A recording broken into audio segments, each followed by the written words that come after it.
I think she don't want to listen.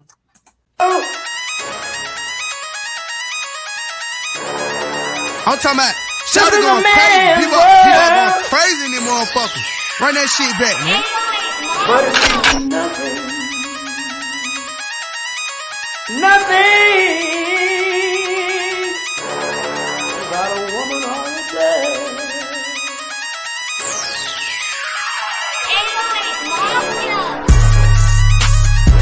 Man made the car.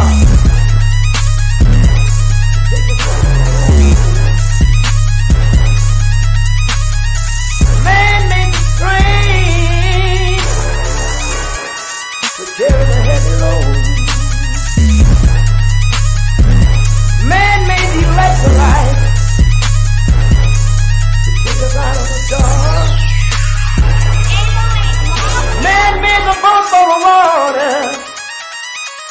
Like the seven no meaner. Man thinks about a little bit of baby girl and a baby boy. And man makes them happy because man makes them dark. But after man make everything we can, do you know that man makes money?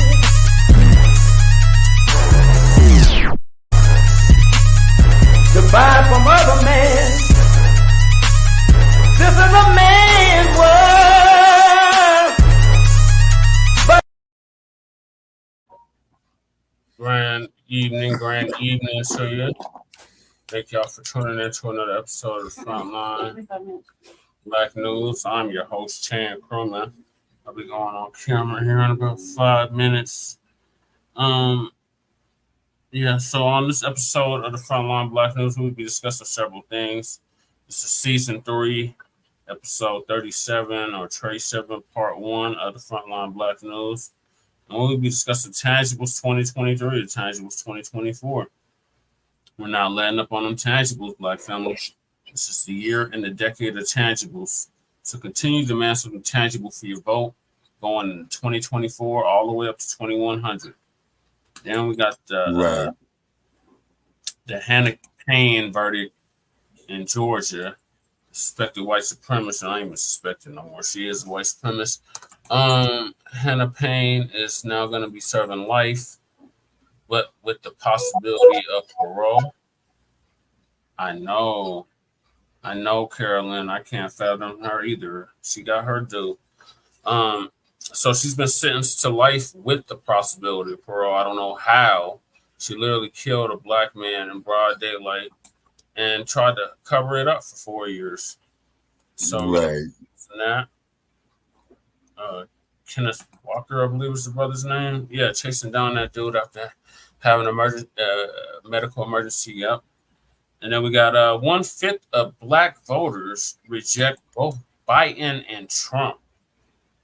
Okay. Then we got Sheila Jackson Lee attempts to sabotage Amanda Edwards' campaign by quietly filing to run for Congress again since she lost the mayor's seat in Houston.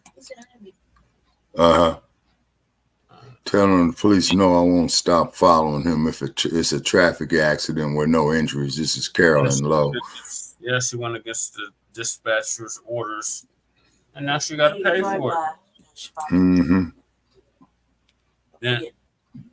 Don't forget about the one about me. I showed all the comments.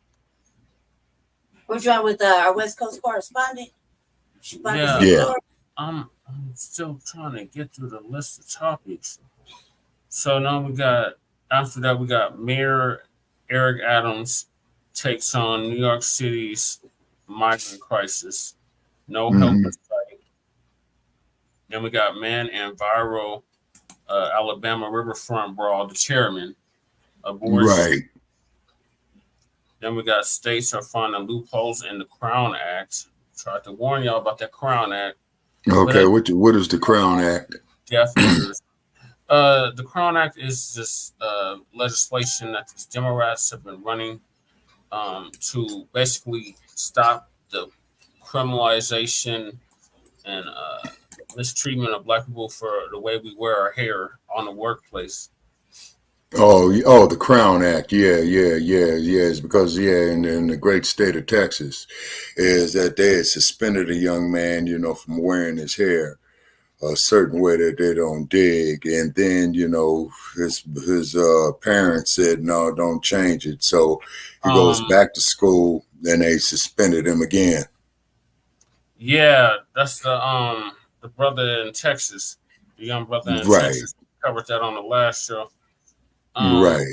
But yeah, it was supposed to protect his hairstyle and others' hairstyles, and they found loopholes in it and other states.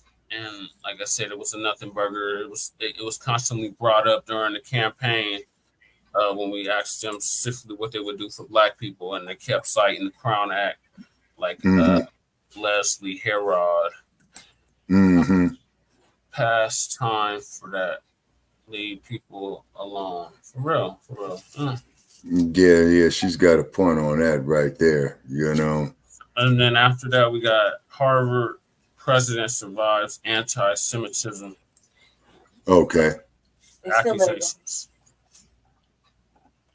Okay. So we're going with our West Coast correspondent, Shabaka Sankori, Shabaka's Black Experience Enhanced, which I'm the co-executive producer and co-host of. And we are also joined with Lady Che. Okay. All right. Greetings from Las Vegas, Nevada. The weather's starting to get cold out here. Yeah, I got some serious rain coming. California is supposed to get like upwards of 40 inches of rain in parts. Okay, what part is that? Northern Cal or Southern Cal? Mainly Northern Cal. Oh, okay, that's about right for them. So that's all the snow that's going to hit the Sierra Nevadas up there around Donner Pass. Yeah, it's on time for them. Yeah, that's about right. Yeah. Yeah, I think it was a typhoon, and now it's a big old low that's heading for Frisco Bay right now. Okay, all righty. Okay. And then let it rain on them 49ers, you know what I'm saying? Man. They're running the NFC right now. Yeah. So let it rain on the 49ers, you know what I'm saying? And what have you, and then we're still trying to share this here to our like page of Shabaka's Black Experience Enhanced. And once the fuck again is decided not to be a late December hurricane damn near heading y'all way in the North Atlantic. Florida's getting hit right now. Oh yeah, okay. Well, that's good. We don't care about the state of Florida. Okay, just as long as they go get Rick, what's his name, the panties. Let the hurricane tear up the governor's mansion down there. You know what I'm saying? Hey, that there's the spirit of the ancestors. Yeah, they don't like ugly. You know what I'm saying? And that's what's happening. And this all-inclusive shit is a joke. And also, too, another additional thing I want to bring up, too, Brother Che, that just came across my desk out here today. Navy Federal Credit Union is discriminating against Black homeowners who are trying to get mortgage loans from them. Okay, and this is the credit union for all the veterans and stuff like that. Yeah. And so that there is real bad. So we're just putting it out there, is because they are doing their best, to kill us, mentally, spiritually, the whole 9 yards. You know what I'm saying? Yeah. And then of course, to wear these London Bridges, Eric Adams, stuff like that on that issue. And then of course they turn a blind eye. And then keep in mind, is that it's real sad. Also, too, on another note today, I didn't get a chance to make the event, but you have New Era Las Vegas, and they introduced themselves today. Yeah. Okay, and so yes, Carolyn. Yeah, we're definitely on top of that. on Navy Federal. Yeah, so yeah, veterans, yeah, make it go viral, y'all. Yeah, we're gonna try our damnedest, that's for sure.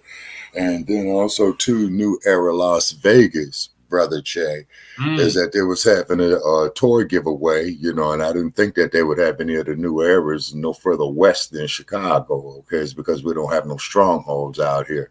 But in the East, yeah. But however, if New Era Las Vegas is coming about, hopefully you'll have a New Era Oakland and a New Era Los Angeles. I They say, although Shabaka, there's more black people, I believe, in Las Vegas than there is in Denver. is that right? Oh, okay. Yeah. Because we got quite a few, you know. And like I said, if I would have known ahead of time, I would have went out there and would have did a live feed from it. You know what I'm saying? Yeah. But of course, you know, if they got a page or what have you, yeah, we'll reach out to them. You know what I'm saying? And whatnot. Yeah. I wasn't aware that they were in Las Vegas, though. That's news to me. But, yeah, it was news to me, you know, as well too. Now I got these stupid icons up here. Some about a chat room, you know, for Facebook. Put your name and it's Google and all that. See, so that's some more of that bullshit right there. You see what I'm saying?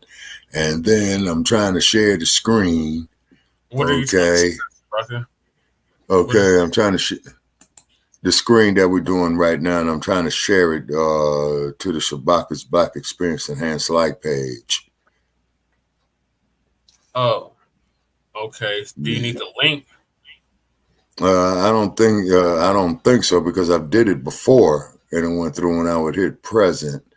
And she says, "Yep, Carolyn Lowe, yep, Buddy lives in Vegas. He's particularly upset by the panhandlers out there. Very aggressive. Yeah, okay. The way how you deal with an aggressive panhandler is beat his ass. You know, no. When they get too aggressive, treat it as an attempted robbery. Yeah. You know what I'm saying? Beat his ass. You see what I'm saying? You know. Okay, now I'm trying to present it here. Okay. And it's got slides, stop screen. You know, he says it's less unsettling than when he lived in Utah. Okay, yeah. Wow, they got panhandlers in Utah, so that must be Salt Lake City. Okay. Yeah. So having issues right here. Shabaka. Okay, so brother Che, so I go to, yeah, can you hear me? Yeah, I can hear you now. Okay, so to put it up here on our like page is I hit present, right? No, you don't want to like that. No. Okay, how do I do it? It should be on the like page. I don't know how Lady Che did that, but she had added it to the like page somehow. Yeah, because I've done it too, and I'm going through the same process, but it won't. Can you have access to the stream? So you see at the very top of the StreamYard where it has the different platforms. Yeah, it says stop sharing. Sharing tips. Yeah, stop sharing. Stop Stop sharing. Okay, that's what I did. Okay, now what do I do? At the very top of where it says edit. Okay, I don't see edit. I got mute, stop cam, settings, present. Because I think I want to present. Is there on the right hand side, is there a red square box that says share to audience? No, I don't see it. I don't have it. At the very top of the screen?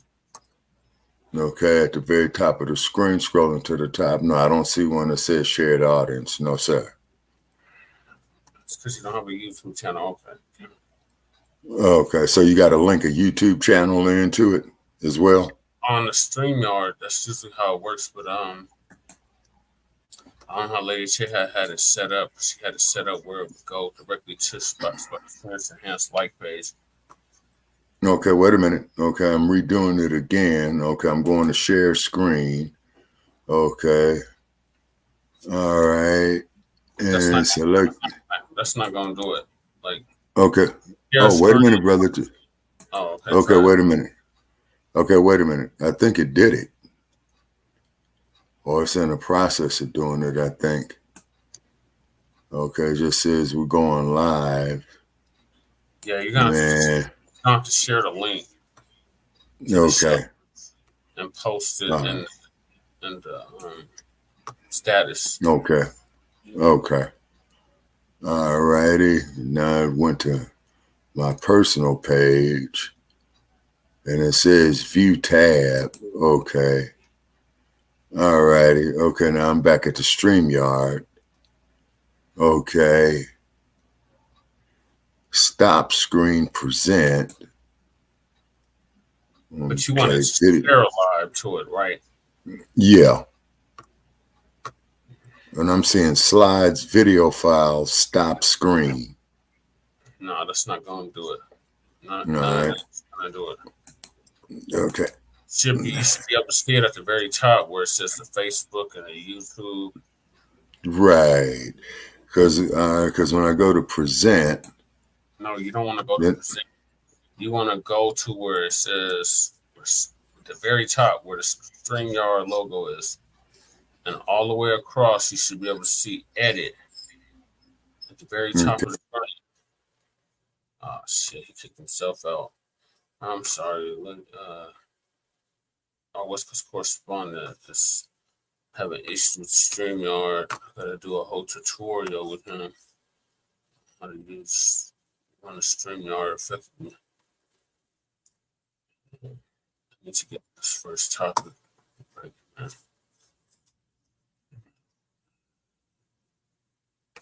Share screen.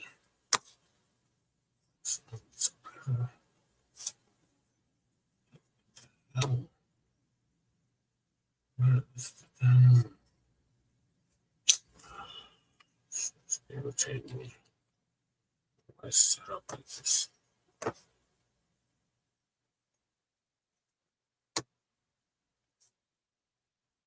Okay, there we go. All right, hold on. No, I got to bring Sprocket back in.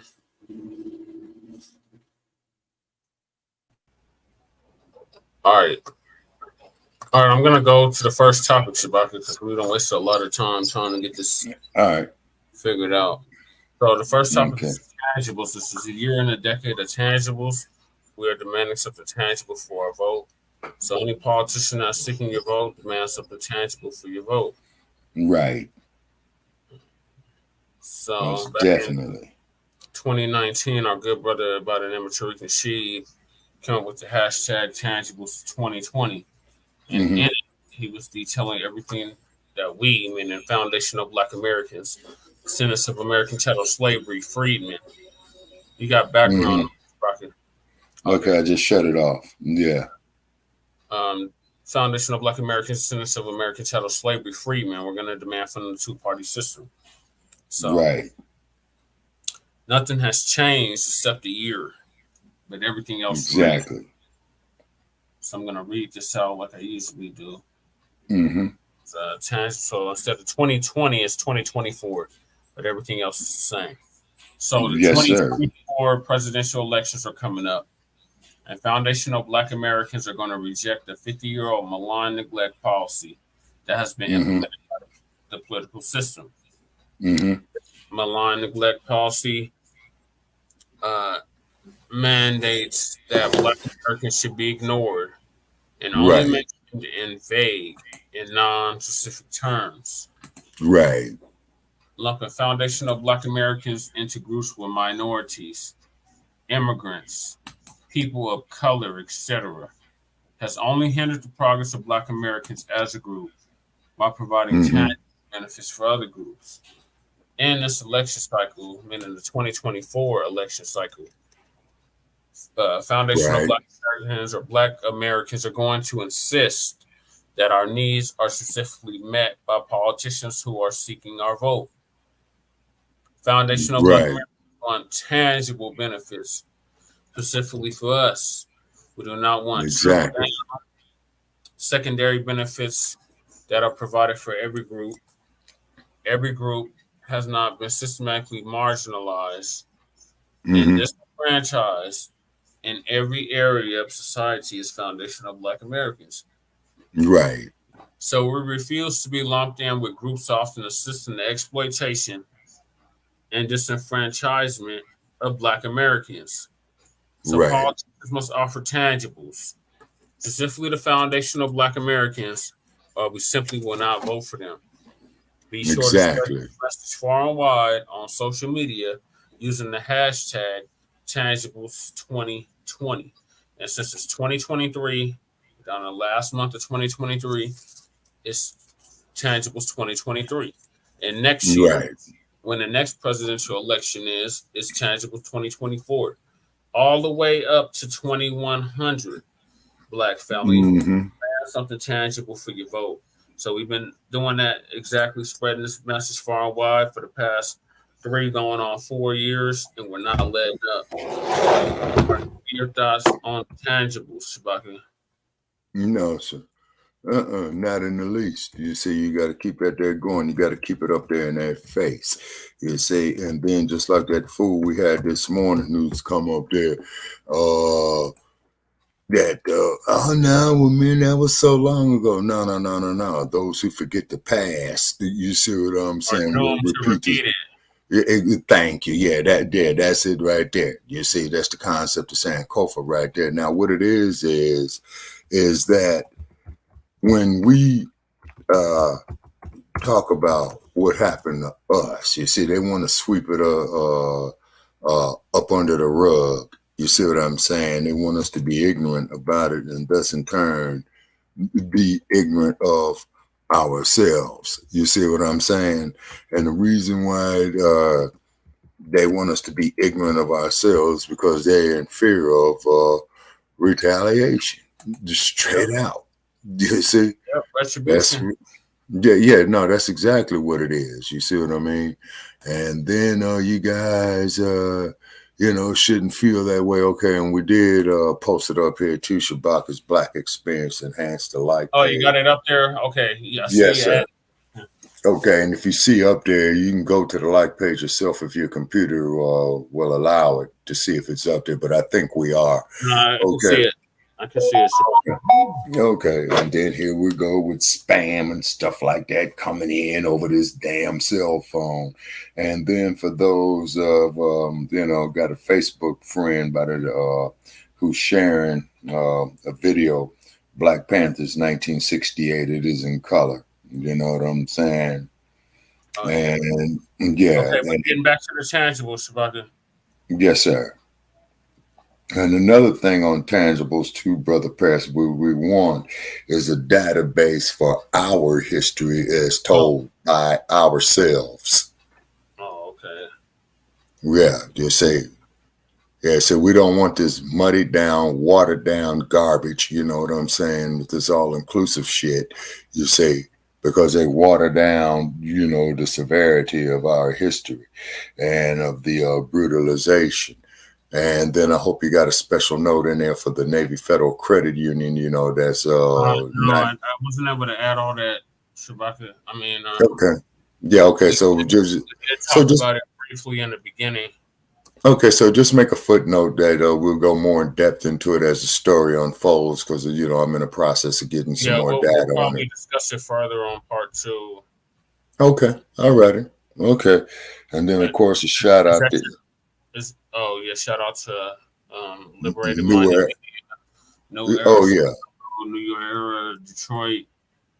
New Era Chicago. Outlaw Radio, Black I Stand, Jay Dizzle and Company, you know what I'm saying? And also, too, there to Phil Scott, Mr. Scott, we appreciate the work you do, brother, but please mention us, man, because you're putting a lot of your stuff up on our pages.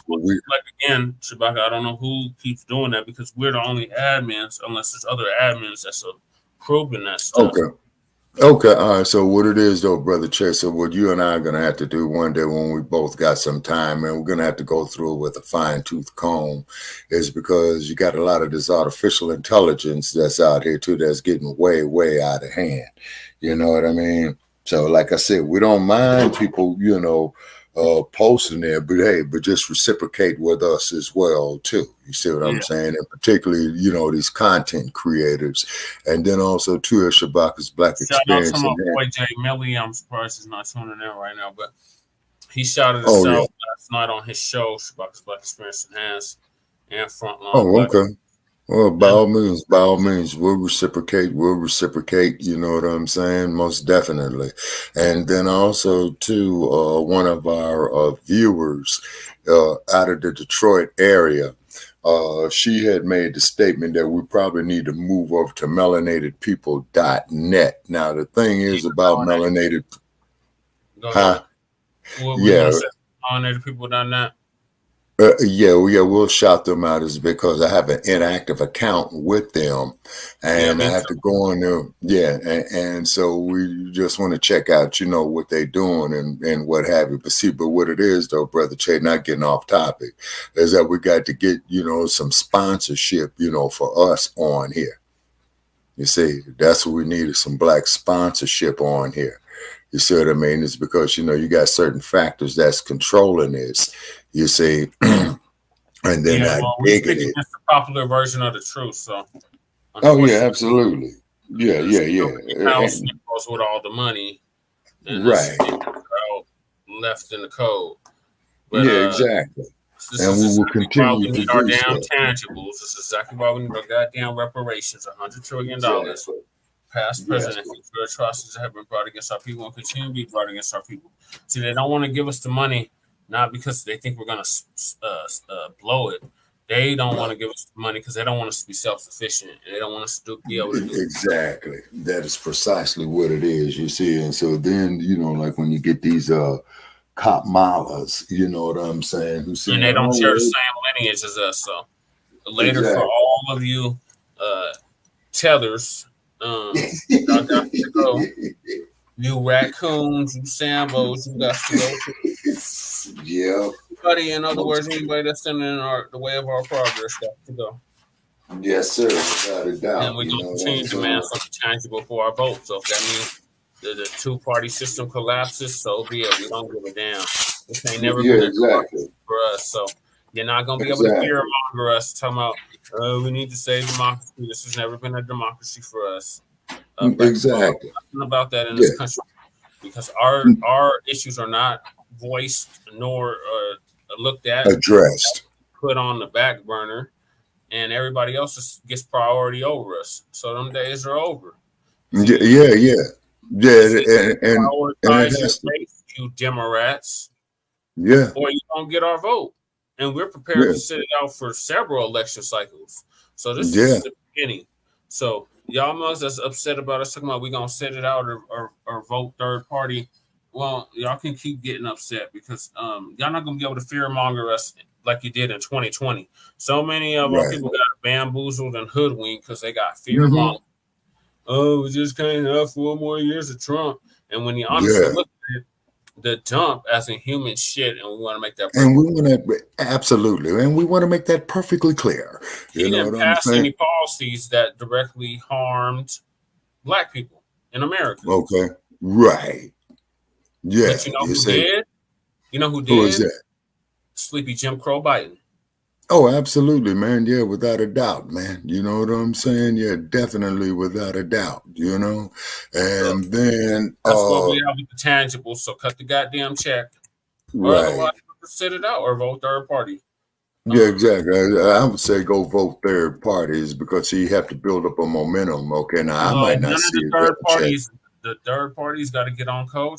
If they're not getting on code, if they're not pushing the Black first agenda, they're not getting on code either.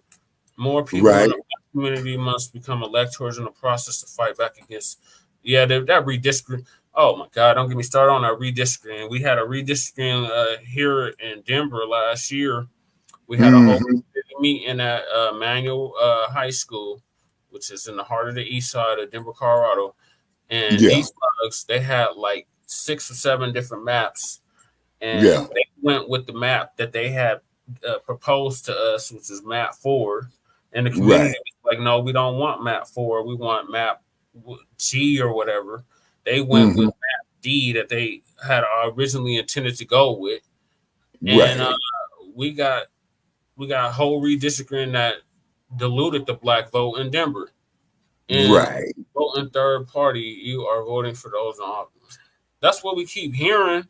But if enough Yep. of us vote third party, then how are we helping? Exactly. And then, of course, too, as they say, is that if you go vote third party, you pulling votes away from the Democrats, and that's helping the Republicans. But however, though, you know, the Democrats have been flipping the script on us, man, and that's for real. You see what I'm saying? And Haven't then, been doing too, nothing for 60 years. They haven't yeah, done nothing exactly. for the Civil Rights Bill. And the Yes, Civil sir. Rights Bill is Yeah. benefiting Okay. everybody but us, including Yes, sir. white people, specifically Yeah, white exactly. girls. Exactly. You see, and this And is that was not supposed to be hatred. corrective action for what had Yes. went on during chattel slavery and Jim Crow. Yes, sir. You see, and this isn't hatred, and we want to make that perfectly clear. What it is for us to become self-sufficient, and therefore, what's going to wind up happening is that we're going to wind up helping the rest of the world. You see, with it. You see what I'm saying? You know, They ain't but trying to you hear know, us, but they want us to go out and vote every 4 to 2 years. Oh, vote, exactly. vote for what? What the hell we voting for? We ain't getting nothing tangible for it. Everybody else getting something but us. But you want us Exactly. to booty to the polls, souls to the polls, and all that Yeah. bullshit. Oh, them days are over. Before y'all, Yeah, it's pretty much. Yeah, it's the pretty electoral. much. Yeah, with the electoral college, yeah. And usually third Now, party candidates don't have enough delegates to get the nomination nor the electoral college vote because they don't have ballot access in all 50 states. right. And then on the electoral college, man, you know, I need to do some more research on that. We definitely need some political science PhDs to come in there with that to explain that clearly. You see what I'm saying? Each state is assigned a certain number of delegates. And right. you can only get those delegates if you're part of the 2 major parties. Okay. We don't have what they're saying is basically we don't have enough black electors yet because who was it? Somebody was running and they were like, yeah, I think it was in Louisiana where they took that big L to Democrats. They said they would have black delegates to Democratic candidate elected. Yeah. You see, yeah, and you know, and it's crazy, man. You know what I'm saying? It's just downright crazy. We shouldn't be taxed or nothing. We don't get no representation. The Congressional Black Caucus is a complete joke. They do for everybody but us. It's like, why do y'all even all the other caucuses that's specifically for their group, the Hispanic caucus, the Asian Pacific caucus, they do specifically for their group, but us. Oh, we gotta do for everybody but us. So y'all and then the Congressional Black Caucus is useless, and I'm so glad that Sheila Jackson Lee lost that mayor's seat, that mayor's run in Houston. Yeah. Let's just send hopefully that sets a precedent across the whole nation. We're not going for the bullshit no more, Democrats. You got to come with something quick, pro. Yeah. If not, yes, sir. Like if I give you my vote, I want something in exchange. Say Atlanta, 50, or Chicago has 30 electors in 2020. This rate reduced by as much as a third in some places. So be it. And then what they try to do to the children there in Chicago of taking the football field and giving it to these daggone migrants, you see? And damn these migrants. Well, they shut the whole park down. They shut the whole park down. The whole park is shut down now. And then these mugs, man, I can't wait to get to that topic. But so it's it for the tangible, Shabaka? Yes, sir. And then also too want to add off into the tangibles as well too. So for the generations after you, brother Chet, you know, hopefully after my demise, you know, off the natural order of things, man, and you carrying on because it's pretty much, man, you're going to be inheriting all of this. off of my end, you see, which is a good thing. And then too, but you got to get the message out there of our self-sufficiency. You see what I'm saying? Because everybody else is being self-sufficient. You see what I'm saying? And then, like you said, and you so well put it, with all these anchor babies coming over here, benefit. Yes, sir. And we went out there and died and got hit all upside the head, for that, man. You know what I mean?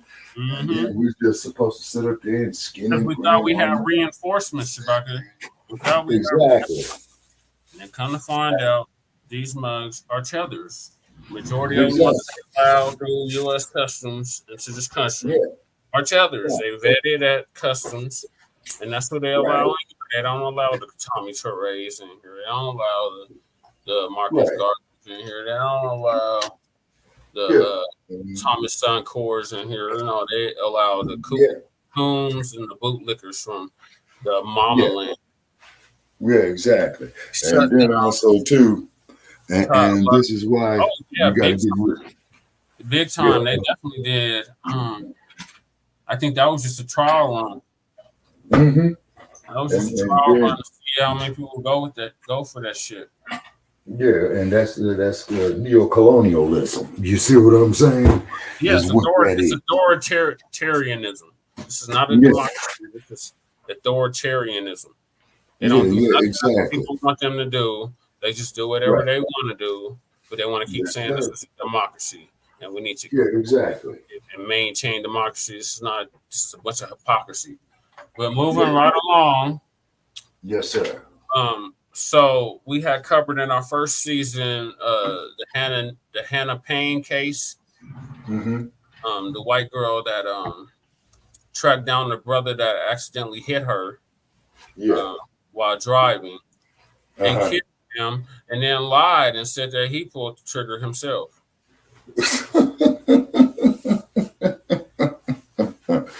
See there? You see, that's what we're talking about. That right there. You see what I'm saying? And what type of example does this here set, for our children? And also, too, Brother Chair, I just want to interject here with a footnote. I saw a video up on Facebook, right?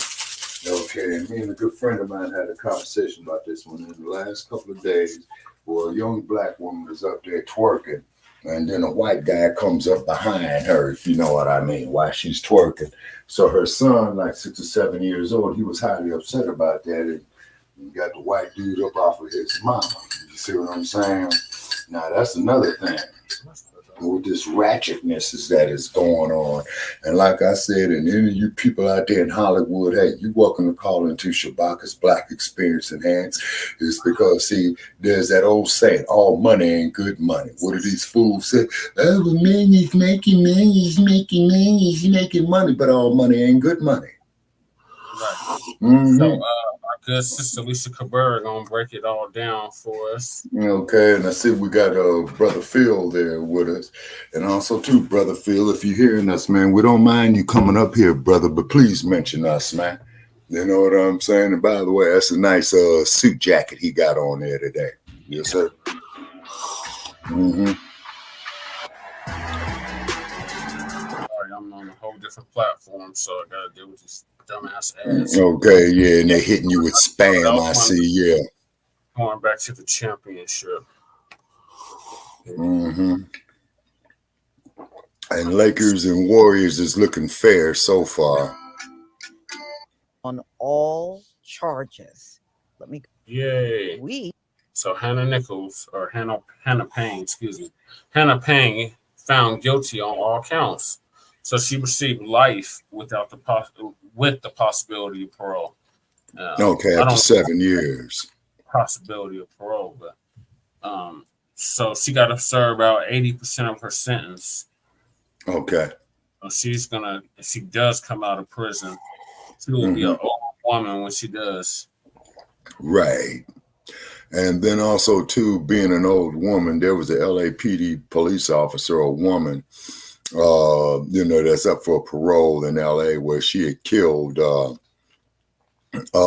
male friend of hers who was seeing another woman, and she was trying to fabricate the evidence, and they busted her This must have been about 10 or 12 years ago. And keep in mind, my memory ain't at the greatest of what it used to be. Okay. But I think California had denied it. And I think I did post it up there on your wall there, Brother Che. You know what I'm saying? Yeah. Yeah. Okay. We are going to go over the Hanna Payne verdict. So if you did not hear, you're going to hear now. She was found guilty on all charges. Let me go ahead and share my screen. Yes, she will be served justice. I did a... No, God don't like ugly. All right. I created. And Carolyn Lowe is saying here, God don't like ugly. She's right. So you can see it. Oh, okay. And we're going to go over the verdict. I don't know why the bottom is cut off, but the whole thing is there. Hold on 1 second. Well, Lisa Cabrera, they censoring you too. That's all this garbage is. Oh yeah, they're censoring us all. Mm-hmm. All Black teen content creators. There we go. I made this just for you, just so y'all could see this. So Hanna Payne killed a Black man 4 years ago. You know, it was a hit and run accident. She decided to take off after him like she was, you know, the overseer chasing down a slave. The 911 operator told her not to do it. Just like George Zimmerman, you know, don't chase the person, let the police handle it. No, she couldn't do that. She couldn't do it. She had to chase him down. She tried to lie on the stand and say that he kidnapped her. And when you watch the video footage, she's doing all the screaming and yelling, and you don't see at any point of him kidnapping her at all. Right. So they found her guilty, and she should have been found guilty. Exactly, it took them 4 years to get around to this trial. 4 years. Yes, exactly. Yeah, Carolyn. And she was lucky to be out that long. It's amazing how when it's one of these folks, it takes forever for them to get to the trial. Yeah. So she went on the stand and gave testimony, I would say, equivalent to Travis McMichael. Y'all remember when Travis McMichael went up on the stand and all he did was sit there and try to make Ahmaud Arbery seem like he was just as crazy as can be. Well, she did the same thing. And you know what? You know what I think it was, y'all? Once upon a time, that did work for them. To always try to make us seem as crazy as possible and out of our minds, right? Right. But it don't work out so well for them anymore. Number one, their word, once it reaches the court, you know, their word don't carry the weight that it once did years ago. Number two is a lot of video evidence that can be presented to the court. And it was in this case. I mean, she was in this man's window using MFR and this and that, but she claims when she got on the stand, she tried to make it seem like she was the victim in the whole thing. But then when you watch the footage did not match her testimony. It did. Okay, it didn't. She tried to claim the man kidnapped her. You didn't see at any point. She's the one that tried to kidnap him. Her in the car at all. But what you do see is her blocking him in, her getting out with a gun, walking up to his window, screaming like a Karen in front of the man's window. Now her shirt got ripped, but you know what I think he was doing? He was trying to get her away from his car. That's what he was trying to do. Right. And she wouldn't get away from him. Next thing you know, she shoots him. And then when the police shows up, she nonchalantly hands the gun to the police, you know, like it's nothing. And then another thing that in which I feel incriminated her, she changed her shirt after she shot this Black man. She changed her shirt into another shirt. Who does that? You know, no, she Man, she tried got to that cover it gun up. and she was itching to use that gun on somebody. Yeah. Right. I really do believe that. Yeah, she should have minded her business. Even, you know, the 911 operator told her, don't follow him. Let the police Right. handle it. Don't follow. Right. You know, it's just the same way with George Zimmerman and Trayvon. Yep. Same thing. 911 operator said, don't follow him. And what they Right. do? He followed him. Right. All right. These folks have gotten so used to doing whatever the hell they want, when they want, how they want. That's that white And privilege. now there's a price to pay for Right. doing those things. Right. It's a price now. Now they don't get to skip out of the courtroom like they're totally innocent and didn't take a life. Right. So she, just like the McMichaels, at the end when they got found guilty, they all sat there bawling and crying. Yeah. Yeah, that's the part that Now kills me. you got Hanna Payne, Yeah. same thing. She tried to make the man seem like he was the aggressor. And she even told the court she didn't raise her voice. But when you watch the footage, she's all in the man's truck window screaming and yelling and cussing and everything. Yeah. But according to her on the stand, she was calm. She never raised her voice. She was calm. I mean, I could not believe it. Yeah. And plus, when you listen to, because they showed the body camera from the cop, and it was wherever she was, it was predominantly black. So you saw a lot of black folks on the streets when it happened. Yeah. And all of them said, she shot him. She shot him. I can't believe she shot. You know, that's the kind of stuff they were saying. Follow orders. She tried to say this, Mm-hmm. that he grabbed a hold of her trigger. He absolutely did not grab that trigger. She pulled that trigger. And it was nobody that corroborated her story on the streets. They were all saying the same thing. She just shot that man. She just shot. That's what they were saying. Yep. But Right. according to her, she didn't shoot him at all. You know, when she had her gun, what you doing there with a gun? So she ain't the law. But she So thought what was she doing there with a gun up in this black man's face?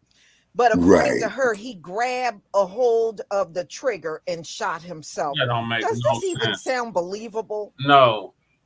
It's just more I'm white, not say so. But This any is old how white Pretty crazy much. story she cooked up in her head, she thought that was going to be believable in court. You know, just like Travis McMichael cooked up some crazy, some outlandish story up in his head and thought it was going to work in court. Yeah. So let me show you this video from Fox 5 so you can see her whole reaction. You can clearly see she's crying, but I want y'all to see. Let me see. Can I get to that? It's his family. Yeah, that's what they wanted us to believe. Okay, I'm going to show you her whole reaction. Yeah, watch this. Watch her reaction, y'all. It's fucking hilarious. Here we go. Okay. She about to pull it up.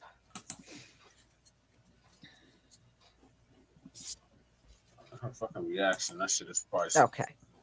All right, y'all. I got it. I swear, some 911. Yeah. All right.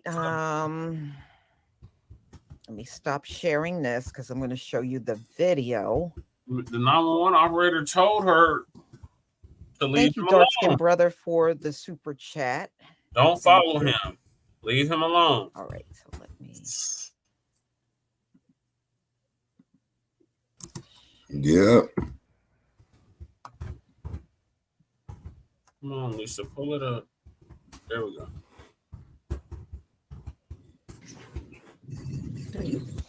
So this judge is a Jamaican tether. Okay. Jewel C. Scott. Oh, yeah, I saw this earlier today. Yeah.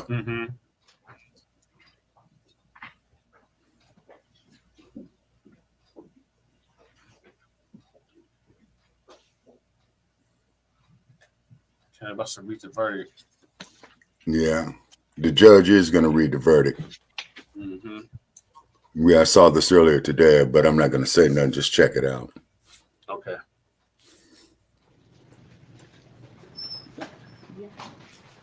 So one of the black people in the back is supposed to be her boyfriend, some Dominican Wow. dude. And Yeah. they kept saying that she's not racist because she dates a black man. Fuck out of here. Court has been informed that you have reached a verdict. Is that correct? Yes, ma'am. Okay. And are you the full person? Okay. If you kindly stand. Was your verdict unanimous? Yes, ma'am. Has a verdict form been filled in, signed, and dated by you? Yes, ma'am. If you would have the bailiff bring the verdict form to me, please.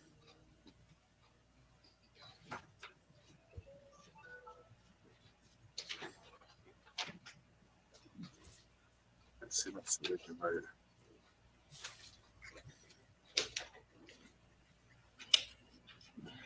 Look at her. Mm-hmm. Mr. Foreperson, if you would go ahead and read the verdict. With regard to count 1, as to the offense of malice murder, we, the jury, find the defendant guilty. Yay. With regard to count 2, as to the offense of felony murder, we, the jury, find the defendant guilty. What the fuck are you With crying regard to for, count bitch? 3, as to the offense of aggravated assault, we, the jury, find the defendant guilty. Oh, you With crying. regard to count 4, as the offense of felony murder, we, the jury, find the defendant White tears matter, and apparently not this time.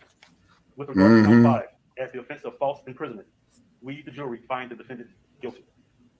Good. With regard to count 6, as Look the her offense mama of is sobbing firearm too. during commission What of the fuck are felony, y'all crying we, the about? jury, find the defendant guilty. You got caught? With regard Yeah. to count 7, as to the offense of possession of firearm during commission of a felony, we, the jury, find the defendant guilty. With regard to That's count her 8, boyfriend I as just to got the up. offense of possession of firearm during commission of a felony, we, the jury, find the defendant guilty. Respectfully submitted, the 12th day of December 2023. Counsels, is Good. there anything further required of this jury before I dismiss them? The court told the jury. Okay, I will hold the jury. So I'm just going to go sequentially and ask you a number of questions to which you will respond. Foreperson, was that your verdict in the jury room? Yes, ma'am. Was it freely and voluntarily made by you? Yes, ma'am. Is it still your verdict? Yes, ma'am. Next person. Was that your verdict in the jury room? Yes, ma'am. Was it freely and voluntarily made by you? Yes, ma'am. Is it still your verdict? Yes, ma'am. Thank you. Was that your verdict in the jury room? Yes, ma'am. Was it freely and voluntarily made by you? Yes, ma'am. Is it still your verdict? Yes, ma'am. Was that your verdict in the jury room? Was it freely and voluntarily made by you? Yes, ma'am. Is it still your verdict? Yes, ma'am. What the fuck are you crying about? Was that your verdict in the jury room? Yes, ma'am. Was it freely and voluntarily made by you? Yes, ma'am. Is it still your verdict? Yes, ma'am. Was it freely and voluntarily made by you? Yes, ma'am. Is it still your verdict? Was that your verdict in the jury room? Was it freely and voluntarily made by you? Yes, ma'am. Is it still your verdict? Yes, ma'am. Was that your verdict in the jury room? Yes, ma'am. Was it freely and voluntarily made by you? Yes, ma'am. Is it still your verdict? Yes, ma'am. Was that your verdict in the jury room? Yes, ma'am. Was it freely and voluntarily made by you? Yes, ma'am. Is it still your verdict? Yes, ma'am. Was that your verdict in the jury room? Yes, ma'am. Was it freely and voluntarily made by you? Is it still your verdict? Yes, ma'am. Was that your verdict in the jury room? Was it freely and voluntarily made by you? Is it still your verdict? Was that your verdict in the jury room? Yes, ma'am. Was it freely and voluntarily made by you? Is it still your verdict? I have posed the jurors. Ladies and gentlemen, you have now concluded your service on this jury. You're no longer subject to or bound by the instructions that I've previously given to you about not talking to anyone about this case. You're not free to talk to anyone you like about the case and the decision that your jury has reached. By the same token, you're not required to speak with anyone about this case. That is your decision. However, sometimes the attorneys like to talk with you to ascertain your views about the evidence and inputs from how they could improve. But again, And they use that shit there to set up appeals. Yep. Again, thank you for your service and your commitment to your jury duty this week. You are free to go. Hanging out over here tonight. Right, you'll be outside the courtroom. Over there instead. Okay. And walk her fat ass right there and put her in lockup. That's exactly what they want to do, Mike. Yeah. Fake I ass. ain't got no sympathy I for her feel nothing for whatsoever. her. For the simple fact is, that could have been me as a victim. That could have been you. That could have been one of your loved ones. That could have been one of my loved ones. You see, that could have been, you know, any black person here in America with that Karen shit. You know what I'm saying? You know, that's that Karen shit. Yeah. Yeah, you ought to trip her over. You know, they ought to issue out some justice on her like they do us. Right. My proposed date is December 20th. Okay, and what I'm willing to bet, I hate to say, is that her lawyer is going to try to go for appeal on the case. That shit gonna get thrown out, Bucky. We hope so, but we hope so. I've been trying to go all the way to Supreme Court. Supreme Court refused to hear that. Oh yeah, oh yeah. And what they're going to cite is a black judge being prejudiced. You see what I'm saying? Then they're gonna come up with all type of crap about the black bailiffs mistreat her and all that, man. Oh yeah, they telegraphing this here a million miles away. Yeah, you see, good for her ass. Let her walk the concrete. Mm-hmm. She'll be walking the concrete for quite a long time. Well, yeah, as well as she should. You know. Mm-hmm. She got to serve 80% of her sentence before she can. Yeah, before she's eligible for parole. So her fat ass looks like that she's about 35 years old. So hopefully that rat. She only like 20 something. So okay, so then hopefully your age or older. Right, okay. Hopefully she don't make it that far. You know what I'm saying? Good. You see, good. Right.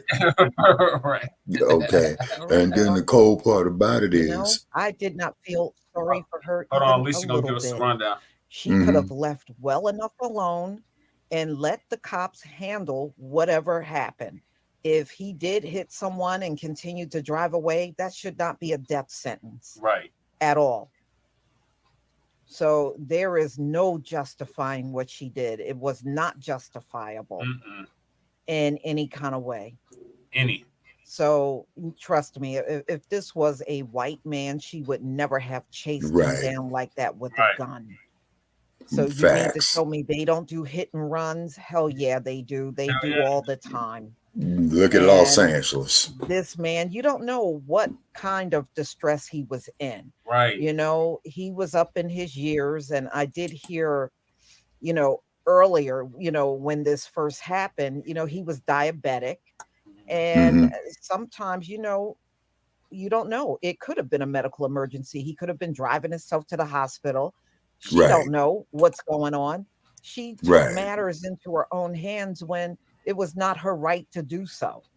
Right. You know, citizens arrest. Come on, man. Go somewhere and sit down. Pass go. Do not collect. Exactly. Go to jail. Straight to jail. Sorry for her tear. I was never moved by her tears. Even in the beginning, when I first started watching the case, she was in court then. That's what insurance companies are for you. But I don't know. I don't know why her lawyer thought it was a good idea to put her on the stand, but did. And to me, her testimony, she did herself in. She really did.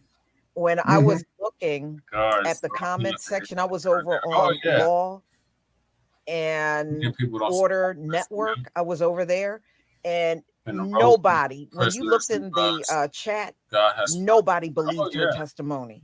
I did not. Yeah, Carolyn Lowe. Yeah, we see you right there.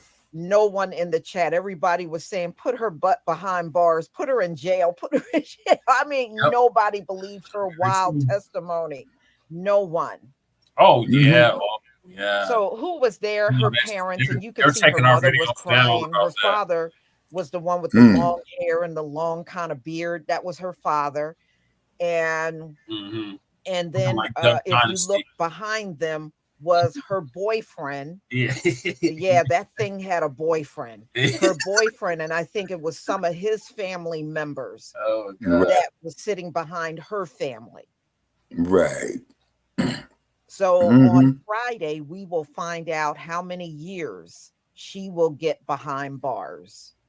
Okay, So again, she was found guilty, and rightfully so. I'm glad she was found guilty. I'm glad she was. I'll back up here so you can see. On the first count, it was malice murder. She was found guilty. The second count was felony murder, guilty. The third count was aggravated assault, guilty. Yeah. Fourth count was felony murder. She was found guilty. Damn, I fucked up. And then all those sentences are running concurrently. No, we don't care about none of that advertisement. Yeah, that's sad. It should have been consecutive. A motion or a notice of appeal with the clerk. Yeah, it should have been consecutive. In 30 days. You may want to more fully discuss this. Okay, this is the. You didn't commit a crime. You didn't do anything wrong. They have no right to tell you that you can't leave. At that point, you make sure you get all the necessary information to sue that person. All right.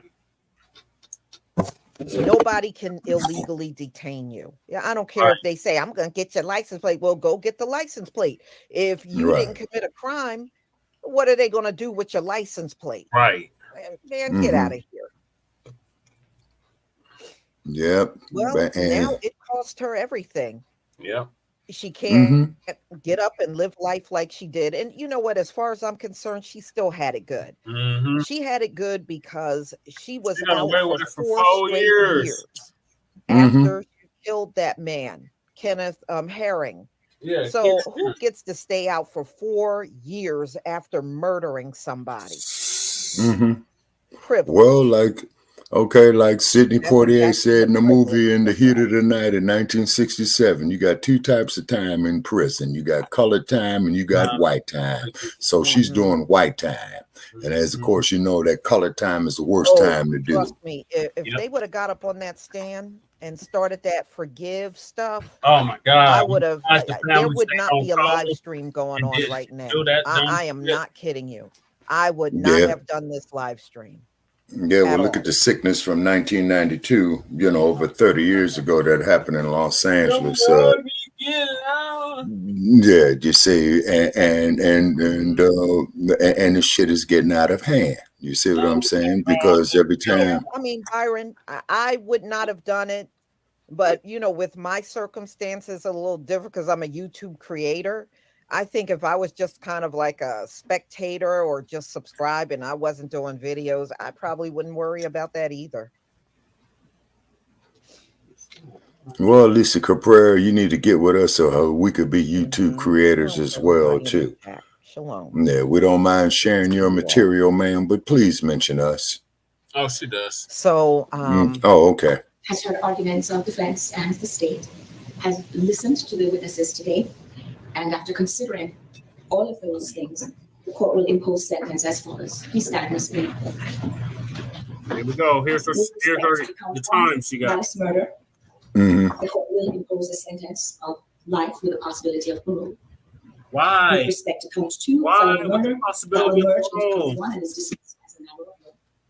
With respect to count 3, aggravated assault, that merges into counts 1 and 2.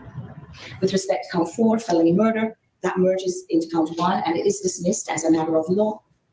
With respect to count 5, the false imprisonment verdict, the court imposes a sentence of 8 years consecutive. With respect to count 6, possession of a firearm during the commission of a felony, the court imposes a sentence of 5 years that will run consecutive to the underlying sentence. Count 7 and 8 will merge into count 6. So the court's total sentence is life with the possibility of parole plus 8 years consecutive on false imprisonment and 5 years consecutive on the possession of firearms during the commission of a felony. And that is the court's sentence. Damn, so I will not land you again, Ms. Payne, into the custody of the sheriff's department. Hey, Jay Milliton, what's going on with you? You have a right to seek post-judgment relief from your conviction of the crimes, either by making a motion for a new trial in this court and or filing an appeal to a higher appellate court. If you want to file a motion for a new trial or an appeal, then you will need to file a said motion or a notice of appeal with the clerk of Superior Court of this county within 30 days. Yeah, You may Carolyn want Lowe, full you're right. expenses for your attorney. Yeah, Motion for new trials they in hate court in the House. truth. You will have 30 days from the filing of this order of denial in which to file with the clerk of court your notice of appeal. You have a right to stand in representation of a motion for new trial and the first level of direct appellate review. And if you cannot afford to hire an attorney, No, Jay Militant, yeah, they did take away your comment. in addition,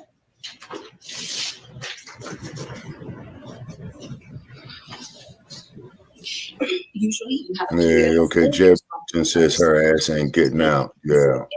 It's final to file a habeas So corpus. wait a minute. They running these. Okay, Brother Chase, she's getting a hit with and I don't ask the deputies to hand that to you. okay, consecutive, right? Okay, so okay, concurrent means that she will serve all the time at the same time for each offense, but consecutive is one is on build on top of each other. Yeah, I believe so. Yeah. Okay, so she's getting the consecutive. Okay, so that means she ain't walking out or she'll never see the street again. Okay. No, she's gonna serve 80% of her sentence. Okay, so and how many bullets did she's got? So it's about 28. She got life plus life. Okay, Carolyn Lowe says life plus 13 years. Okay, good. With respect to this matter, the court stands adjourned. Good, real good, real good, real good. You know, and then on top of it, life with the possibility of parole. I don't even know. Remember, she's got to do 80% of that sentence before she is even eligible for parole. Okay. Mm-hmm. Oh no, Tina Diggs, I am with you. I don't feel nothing for her. She did not feel a thing for Kenneth.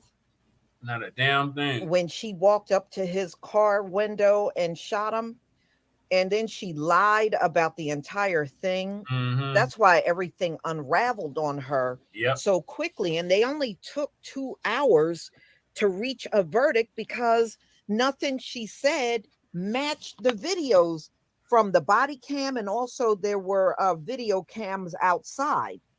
And nothing she said matched what we saw on the video. Nothing. I mean, these people are so arrogant. Right. And so full of themselves. Mm-hmm. They literally believe their word trumps anything that's on the video. Why can I say so? Mm-hmm. You know, and no, it's not like that at all. And remember, she can be denied probation. It doesn't mean just because she's up for probation, that doesn't mean she'll get it. No, Miss Cabrera, that's parole. Yeah, she's talking about parole. Yeah. Yeah. Yeah. Okay. I mean, her whole testimony on the stand was a lie. I think the only thing she told the truth about was her name. After that, after she gave her name, the rest of her testimony was just riddled with lies. Okay, now that's perjury. She tried to say that is perjury. She didn't block him, and it was very obvious she was blocking him. Yeah. Then she said she never raised her voice when they played the body cam. Out there screaming and calling him MFer and everything else. Right. Yeah, the only voice was hers. You didn't even hear his voice Jay at all. Militant. Just hers. Then she said, you know, she had the gun, but he pulled the trigger and killed himself. Oh, man, piss on my head and tell me it's rain, man. Remember, we covered this on the... And they said there was no evidence that he grabbed the gun and shot himself. But that is the ridiculous story. They think any crazy, outlandish story they tell should be believed. And then when, you know, the prosecutor had a assistant, It was a Black woman. And when she got up to question Hanna, she copped an attitude and act like she didn't want to answer the questions. And Would you the know, cracker bitch be you better? really think about it, it was kind of brilliant You on a what roll they tonight, did, cuz. because he and Yeah. her attorney were trying to claim race did not have anything to One do with it. simple question. But when she Oh got questioned man. by a Black Someone woman, has to be. she got The really cameras are really everywhere, nasty. and you will be caught. She act like she didn't want to The answer her laws don't questions. One apply She to simple took on question. a whole the different laws don't attitude. apply to them. And I think they did that on purpose. Nothing applies. They knew They're how all she was going to react, and she impervious. played right into their hands. Yeah. Wow. Okay. Well, glad that she got what she got, but Well, once she again, said she saw I don't him know how the hit hell she got a a possibility of vehicle parole. and That's kept just right on bullshit. going. Yeah, even if That's that why I was the said it probably case, that that judge doesn't depends mean on the somebody state law. should die for that that reason. judge is a tether. How many times do we see Yeah. or hear about You could have threw hit the and book at this runs? chick. She gonna give That her doesn't the mean possibility somebody of parole. deserves to die. You know, they Well, think actually, any they should have little gave her the death penalty. minuscule thing we should just It's in die over. Georgia. It's the most I don't know Oh, if ridiculous they okay. still have thing the death penalty in Georgia. ever. Okay. Yeah, 'Cause California. they definitely should have sentenced the McMichaels to the death penalty. Hmm. Oh yeah. Well, So, you California know what? definitely She has a pretty death much penalty. did herself in. Yeah, Kelly You does. know, They I still, would say the closest thing to her they still testimony do was the lethal one that injection. Travis Mm-hmm. McMichael gave about That's how Ahmaud they did Big Arbery. Chuck. He tried to make Yep. it seem like Ahmaud Arbery was acting really odd and strange, and he was just acting really weird. So what? Even if he was, He that still doesn't didn't mean he deserve deserves to to die. die. But we're the only ones that kill But us, and they it's really somehow believe our these fault. kind of testimonies It's Yeah. always our are going to get them off. He did the same thing. That's probably the closest I would compare her testimony to Travis McMichael. Oh my God, that motherfucker Yeah. there. Yeah. See, this is disgusting. And they talking about why we talking about reparations, what have you. You know, Carolyn Mhm. Lowe was saying something right there. But yeah, Okay. so she She was just talking definitely, about the if cameras. She she said the wants to cameras is blame everywhere. Like, somebody for you why didn't think she's we were gonna Yeah. get behind caught? You bars, think she nobody's really gonna see did this this? to Like, herself big come time. on. Yeah. You got cameras everywhere. That's a fact. You know, you got this big brotherism going on. And Mhm. but the thing is, though, this woman got Yeah, exactly yeah. what Well, she look, our deserved. people don't even have to Yep. commit a crime to end up behind bars for Mhm. decades. Mhm. That's why we have so many cases You that's know, been no crime exonerated even happens. They'll in the just make last one up in the 10, courts and throw 15 them in years. jail. And that's what happens 90% of the time on the people that are in They said there Innocent Project and other for 50 and 60 years. Mm-hmm. Come to find out, either the prosecutor or prisoner the cops, or sometimes both, are making up a lie, Mm. and they're pinning murders and rapes Mhm. and all kinds of things on our people. Yep. And they end up in jail for many decades Mhm. before they even can get out. Yep. But think about it, all the free labor they got out of that Mhm. person. So they don't really care. It's still a valuable thing to get them in there because of all the work they're going to get out of them. Yep. You know, this place is sick. It is. It is really, truly a sick place. Mhm. Mm-hmm. Yeah, and what it is this is as you say, Brother Che, racist white supremacy. Mhm. You Yep. see, when it comes to us, Parents it like and hillbilly. Yeah, they really did. well, it would be nice if we could get Miss Cabrera to come on Frontline Black News, you know, and have a live Craig Watkins. interaction Yeah, with her. I did hear something Yeah. about that. But But you know, I'm next time she Dr. does a Sharon, panel, I'll I try to am jump not on her. surprised. So Okay. many of our brothers are in there and should not be in there at all. Mhm. You know, and I think they do a lot of this in effort to try to make us look a certain way. Yep. You know, oh, you guys commit all the crimes. And, you know, when you go back and look, we have never committed all the crimes. Right. Oh, well, you're 13% of the population and commit 51% of that. Doesn't even make any sense. Somebody No, it don't add up. high Right. IQ math.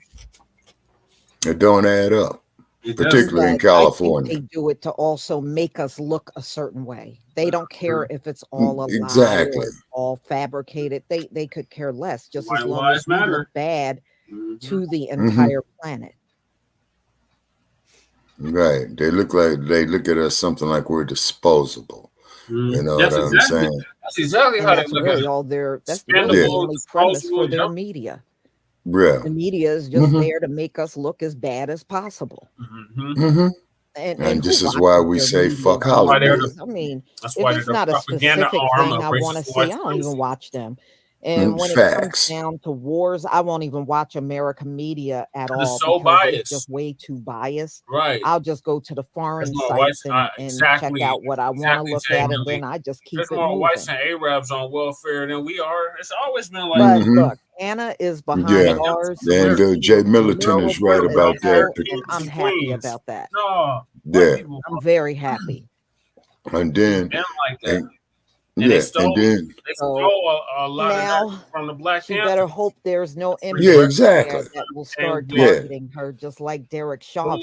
Well, remember like we did on Big, Shabaka's big Black target Experience a few with weeks back. Arizona and that club fed that he's in. He's a target. Yeah, she'll lose weight with that bad prison food. Yeah, she'll probably lose a lot of weight now. She definitely gained from the time that Federal crime Bureau of was committed until now. forced that Looked white like she packed on a good 100 pounds. Exactly. Mm-hmm.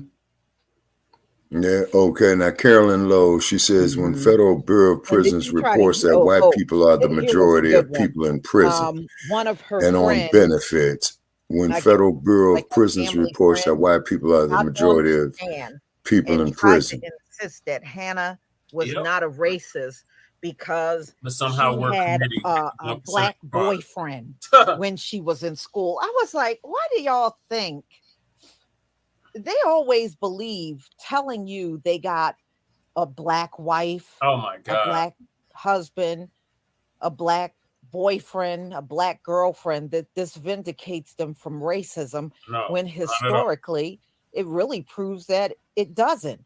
Didn't the slave master lay around with his slaves? Yep. And he was still a racist. Yep. And right? a rapist. And a rapist. I mean, they think that All vindicates of them, that, but that is what one of the people that did a statement on the behalf Yeah, of real Hanna. shit. That's what Real they said. shit. Oh no, she They was are more around happy all living in races. trailers. She was White all- people are more happy living in the trailer parks than black folks Doesn't living in the mean anything. projects. Yeah. And then she's That's like, the well, reason she why they had call a it the projects. long-term relationship with a Experiment. black man. Yeah. And then the boyfriend she got now. But the news has created a narrative So? since the 80s. Well, Carolyn Lowe, we're going to say from being a racist. since the 60s, Carolyn Lowe. Wow. And I'm talking about stuff that I've lived there through. are a lot of racists That would just be the got a fetish 1960s, man. for black men and women and even children. Okay, just because you got a fetish, Hey, peace, twin. that doesn't mean you're not a racist. Right. Hey, Twin Pyramid, peace to y'all, peace to you. Yeah. And then keep in mind, this one person sat on the stand and tried to say, yeah, everybody got an invisible black friend that you never see. Yeah. Okay. Oh, she says she's a 78, baby. Yeah, they always got that invisible black okay, friend. 1978. Okay. Okay. All right. 1978. Let me think. Okay. Let me go back in my memory. What's left of it of what was happening in 78. Mm-hmm. Okay. Actually, he was in the courtroom sitting behind her family. Yeah. He was there. If you go back and look, The Dominican he boy. has a beard, and he was sitting behind where her mother and father were but sitting. it started before Just look that. It started behind with them. Nixon. In that row behind them, you'll see the Dominican boyfriend. Oh, yeah. She says she recalls the Reagan era and the super predator era. I saw him. Well, Carolyn Lowe, I recall old Tricky Dick, who was not a crook in the 1960s. He was not sitting on the same row as her parents. He was sitting on the row right behind them. That they had demonized in the late 80s. Yeah. Okay, what was his name? Willie Horton. Okay, I remember the name. Enlighten me, Brother Che. please. said That he was, man ain't. If she they did said he had have that raped a white Dominican girl or some boyfriend, trust me, crazy shit. he ain't Yeah, gonna be there by the time she's they done. He really gonna be demonized this long black man, and off with someone else. Hillary Clinton was the one that started calling people that committed the crime he supposedly did. Oh, super predators. Yeah. Okay. Carolyn Lowe says I recall the Reagan regime and the super predator era. Yeah. To us, we know it means. Well, Malcolm X taught us in the '60s. The newspapers that have you. Because to me, the biggest ones that date or mess with us outside of their race are the stone cold racists, the ones that are real, all about themselves, and those are the biggest ones that got the fetish. Oh yeah, well you absolutely are correct on that. And Miss Cabrera is correct on that. It's because, as you recall, Brother Che, we did a episode about the motion picture Mandingo, and you see how it went, and that's exactly what it dealt with Miss Cabrera is speaking about right here. You see what I mean? And then the cold part about it is that you got to look at, like we tried to explain to this individual who came on Shabaka's Black Experience, hands up. Yeah. As the brutalization of it is quite natural. Of course, we had to mute him out because, they talk over us when we go up there and tell them this knowledge. You see? And it was not and a legitimate reason. You see? And then she tried to say he was drunk and they didn't find any alcohol in him. She just, like I said, everything she opened her mouth and said just kind of unraveled on her. Yeah, it did. Yeah, you saw that. I did a couple of videos on that where those Proud Boys, one had biracial children and a black wife. That's why I said the ones that try to act like they hate us. Look at that football player, Aaron Hernandez. Who had a black wife, and he used to beat her up and use her for a sparring partner. What was it, Duck something? A couple of years ago, and he was a stone cold racist, and he had a black man that was his lover. Do y'all remember that? I remember. Some of y'all. Yeah, I think there was something similar to that. He was a stone cold racist, but he had Duck Dynasty. Thank you, Tempest. Just because I sleep with you, Black, racist. And then come to find out, he had a lover, but it was a black man that was his lover. That's what I'm saying. The ones that tell you they hate us the most are the biggest. They got the biggest fetish when it comes down to us. Well, look at the motion picture Mandingo. That's all what that was about. You see what I'm saying? You see, we got a bunch of hate mail on that. And they are like that, how our people will still be willing to be with them. That's one thing I wish. Shane on the brain. Shane on the brain. Shane on the brain. Because of the provision of the Smith-Modic Act, and you should not be willing to be with someone like that. And that no party could have a monopoly on newspapers, radio, or TV. Okay. Oh yeah, that was out. Man, that must have been like 2012 or 2011 when that happened. And that man remember, he was trying to say that black people were happy slaves. Some of y'all might remember. He tried to say we were slaves. We were happy with slavery. Yeah, he said we were happy with slavery. And then I think like a day or two after he put that statement out there, and he got called being a racist. Then some black man, come to find out he was he had a black man that was his lover. That's one of my heroes. Woo, that was funny. Yeah. And then shortly after that, all that came out. He disappeared. Began buying up media. He began to hear echo chambers of scripted narrative. Oh yeah, and then the Communication Act of 1996 codified that. Yeah. So y'all, thank you so much for being here. We'll definitely do this again tomorrow. I have Rudy Giuliani. Rudy Giuliani just lost in court. He was ordered to pay Georgia poll workers $148 million Project Mockingbird. That's why I got the hair dye running down his whole head. All that. And they learned from in the Avatar. Yeah. So Rudy is Southern not United a happy States. camper today, but those poll workers are sure happy. Or the former. So I'll be doing that one tomorrow, and I hope you all can be there. You're talking about the bomber, the one that blew the truck up. Oh yeah. Oh, that's news to me. What's up with that? Man, remember the one that put the van? He drove the van into the bottom of the world. Running around doing Donald Trump's dirty work. That was in '93. You weren't doing that. Oh yeah. 93. I was a kid. You wanted to run around for Donald Trump. I vaguely remember that. Yeah. You gotta pay $148 million. Donald Trump ain't paying that amount, and you did all that running around for him. The U.S. patent. So 65. Sometimes you don't make a fool out of yourself for other people. Like neural programming through screens. So y'all, I'll see you tomorrow. And everybody, please. And it's the same government that did MK Ultra. I don't put nothing past these mugs. Mm-hmm. Yeah, I'll definitely put that up right now. Yeah. Oh yeah. Where's my tablet? Okay, so what are your thoughts on this Hanna Nichols situation, or verdict? Okay.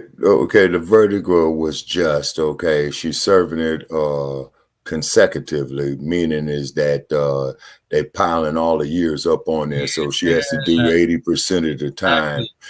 But before she's eligible for parole. She said, I remember that was before the World Trade Center lobby bombing. Okay.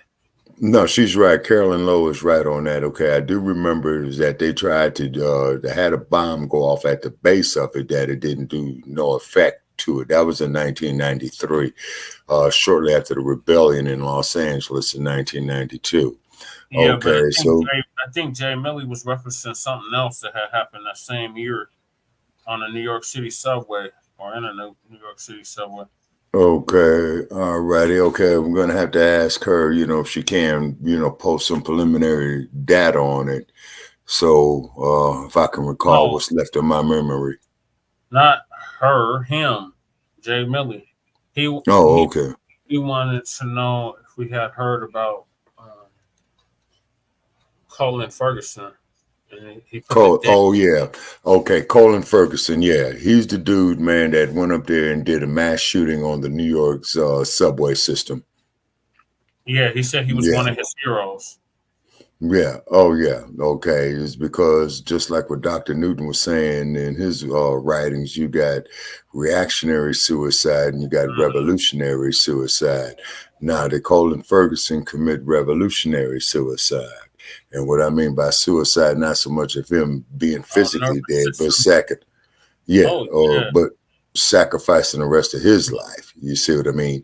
Is because what is happening is we have got to get a cohesiveness not only amongst our people here in the U.S., but throughout all of Pan-Africa. You see what I'm saying? Because they always want to talk. It's looking like Wakanda. A fantasy right now. And then doing research too, Brother Che, that I've done recently, to prove your premise even more so on that, is because a whole lot of them is going up here knuckling under once again to these colonizers. Yeah, Khalid did speak about him. Yep. I vaguely Yeah. Oh, yeah, Khalid did speak about him. Yeah, he most certainly did. Yeah, Khalid did speak about him. And then, but what it is, though, we got to get our cohesiveness together there. Big rest in power to him. You see. More, and they succeeded in 2001. Yeah, that's when the 9/11 shit went down, and they took all. I remember all of our freedoms that they keep saying that we have all these freedoms. Yeah, all that was taken away. And that there's also the same year they created the U.S. Department of Homeland Security. Yeah, that's what I'm saying. Like, all that was taken away. And then too, and this is why. And further with it, and then Obama just sealed it. Oh yeah. Okay, now let me show y'all something here. Okay, let me show y'all something right here. I'm reading from the Bay Area News Group, okay, and this article is dated Tuesday, November 24th, 2014. Remember, November 25th, 2014. So this is almost 10 years ago. Highly sophisticated malware hacking program by unidentified government found. San Francisco cybersecurity researchers say they have identified a highly sophisticated computer hacking program that appears to have been used by an as yet unidentified government Yeah, to exactly. spy. That's when the Patriot Act was signed. Yep. Yes, sir. On banks, telecommunication companies, official agencies, and other organizations around the world. The malicious software known as Regan, REGIN, is designed to collect data from its targets from periods for months or years, penetrating deep into computer networks while covering its tracks to avoid detection. According to analysis at Symantec, the Silicon Valley security firm that disclosed the program existence in a report this week, citing factors including its complexity and the likelihood it took years to develop. Okay, I was just, and I'm just showing right here that this newspaper article was dated November 25th, 2014. Okay, 9 years ago. Okay, now can you imagine with this artificial intelligence growing on its own accord of what's getting ready to happen? You see what I'm saying? What's getting ready to happen is, and this is the more reason for us, as you say, Brother Che, for our tangible, so we could show up against this type of stuff right here against us. You see? Okay, and then we got to get ready, and then we're going to start crumb bumming in 2024 on neo-colonialism. It's because it's the neo-colonialists, you know, is allowing Africa to be exploited the way that it is. Okay, what do you think? Why do you think they killed Thomas Sankara back in 1987? Okay, I remember that on the headlines of the LA Times back in 1987. Okay, it's because Thomas Sankara, you know, he was the head of state of Burkina Faso, and he pretty much was volunteering his time. He didn't have no limousine. He rode a bike. You know what I mean? And then what he was doing was enhancing the economy of Burkina Faso. Now, the thing is that you have to look at, folks, is that France, England, Belgium, the Netherlands, or the Dutch, you see what I'm saying? Of course, the Portuguese and the British and the Spanish, they are still benefiting off of that, of what they did, man, all the way back down there, man, to the, what is that there? The Berlin Conference of 1884. See, so they had long-term plans for this. You see, same thing with Firestone and Goodyear down there in the Congo, cutting off the arms of the indigenous people there. Also, okay, so she's gonna end humanity. I thought Amira, what is her damn name? The one that did the Christmas address. Oh yeah, was looking at her. Sophia the robot been saying they're gonna end humanity. They created a new language. You see, but they knew what the hell they was doing with this bullshit 25 years ago. It was all up on the drawing board then. Now they're implementing it, and I sure as hell hate to see what the fuck they got up on a good drawing board now. No, Amika. You see. Yeah, the new one. Yeah, right. And was crazy at her owner. Her owner had asked her something, and she just looked at him like, "Motherfucker, I will kill you." That's the exactly. Yeah, you see, just like with the robotic dogs that they got. We're going into Terminator. We're in Terminator time right now. This is Terminator time. About to unleash Skynet if they haven't already. No, they already did, Brother Che, because the Terminator was made in the 1980s, but the setting, but the setting was in the 2020s. Yeah, for Terminator, You see, so the Terminator and RoboCop. You see, and RoboCop, the setting was the early 2000s, and Terminator was the 2020s. You see what I mean? And then the sad part about it is that those movies came out in the 80s. Yes, sir, facts. In the 80s and the 90s. And then the cold part about it is that you got to look up the hookup that Hollywood has with Silicon Valley. T2 meets Contagion. Oh my God, that sounds like Black Mirror meets T2 meets Contagion. You see? Yeah, Contagion. Okay, Carolyn Lowe. I'm gonna have to ask you Demolition to Man. specify Yeah, them. yeah. Contagion. That's a movie. Demolition Man too. These Yeah. are all movies. Yeah. Yeah, but that was made in the 80s and 90s, but they were Movies talking are about these plot. contemporary times. Oh, yeah, definitely. Yeah. Yeah, movies are the plot to info disclosure. Okay, just like that article I read back there from 9 years ago. And look at this bullshit. Now they want everybody to go on these damn debit cards and all this old shit. Oh, just download our app. Just download our app. You see what I'm saying? And then that app is killing and taking all your personal information. Yeah, See, and like I said, same thing with these laptops too. You can't take the battery out no more. These new phones, you can't take the SIM card out. You can't take the battery out. It's constantly, Yeah, exactly. Constantly listening. And then got a spy device. This is spying on you. No, that's exactly what it is, Brother Che. Okay, even as we're speaking on this laptop right here, you see, and then what they're doing is they're taking all your conversations. Okay, they're taking all your conversations, they're running it through it. Oh yeah, the identity extremists. You know what I'm saying? Oh yeah. Unleash that blockchain. Okay, central banking digital currency. Okay, yeah, she's right. Carolyn Lowe on that is because I was sitting up there talking with a dude earlier this evening when I went and got me a hot chocolate before we came on, and me and a man in the store got to talking about, well, man, they want to do all this digital currency. Now, what they're going to do next with the digital currency is that you got your digital card right now. The next generation of it is, well, we got the microchip and we'll just inject it off into you. This is what these damn vaccines are about. Well, yeah, that's what they were getting with the Matrix. You just gonna have a chip up in you. Okay, and Carolyn Lowe was saying one world. Say something they don't like, they're gonna turn the chip off. Yeah, exactly. And then she said, yeah, exactly. So our man back there in Cleveland, he was they talking about they ain't got our goddamn reparations. These Muslims gave the banks or whatever, they done gave $100 trillion. Like $100 trillion have been pulled out of the U.S. treasuries. Yeah, and you see, BRICS, because BRICS is going in effect next year. Right, social credit. Social credit. You say okay, so it's gonna lower your score. You say all that. They'll cut your cards. Universal ID. They'll freeze your accounts. All that. Yep, universal ID. Smart cities. Yep, the 15-minute cities.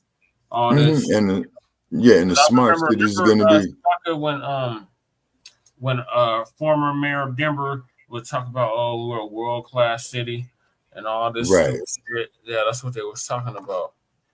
But I got to move us along, Shabaka, because we still got a lot of topics to get to. So I wish Hannah Nichols didn't get possibility of parole. She definitely needs to be locked up and just served to a certain extent. And she got to do 80% of that sentence, so she ain't getting out anytime soon. Okay, so hopefully a fat ass will die. Oh yeah, it's gonna be war against the machines. Okay, and then Carolyn Lowe is saying here all the smart techs will revolt. Okay, that I don't know.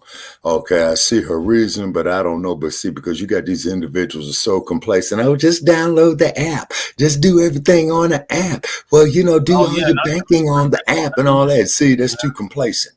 See, that is too complacent right there. I question all that. And then she says, oh, yeah, not to mention facial recognition software. Well, you see, young lady, that's I'm going to have to give you credit on. Why do you think I don't put my face up on here? Or very rarely that I do. That's it. But they know who the hell I am, and they can kiss my ass because I got fewer tomorrows than yesterdays anyway. And I cannot go before the Almighty and the ancestors holding my head high, saying, not knowing I did not do the best to relate to your generations. You see what I'm saying? of what I lived through. Okay, what if she says humanity will fight against it, but many will comply ease. out of ease? Okay, well, you see, this is why we're talking about the reparations. This is why it's very essential for Black people and throughout the whole diaspora to become self-sufficient. But however, as Brother Che is saying, is you got a lot of these neo-colonialists on the continent that's going for this bullshit. See, that's the problem. We ain't living. Yeah, if we ain't on the list, we ain't living. That's what they say. Yeah, if we ain't on a list, we ain't living. Yeah, right. You see, well, you know, you're gonna be on a list. I'm on several lists, but yeah. No, well, you know, yeah. Well, welcome to the club. You know what I'm saying? And I just said, fuck it. You know what I mean? Right. Because I'm not gonna sit up here. See, because two things I'm not doing. One is I'm not going to sit up here and call no grown fucking man no damn woman, okay? And I don't give a damn of how much tomato paste he shoves up his ass, okay? That is an insult to womanhood, that is disrespecting womanhood, and I think it is an abuse of womanhood to go up there with that bullshit, you know? I concur. They say, okay, in the city of San Francisco, Mayor Quake come and shake that raggedy motherfucker off there. Make the Salesforce tower. Yeah, because see, it sits right on top of the San Andreas Fault. And it's the basis of Silicon Game Valley. You see what I'm saying? Hey, let a tsunami come through there, man, and kill off the peninsula from San Jose up there to the Golden Gate Bridge. You know, the Pacific can do it. The professor.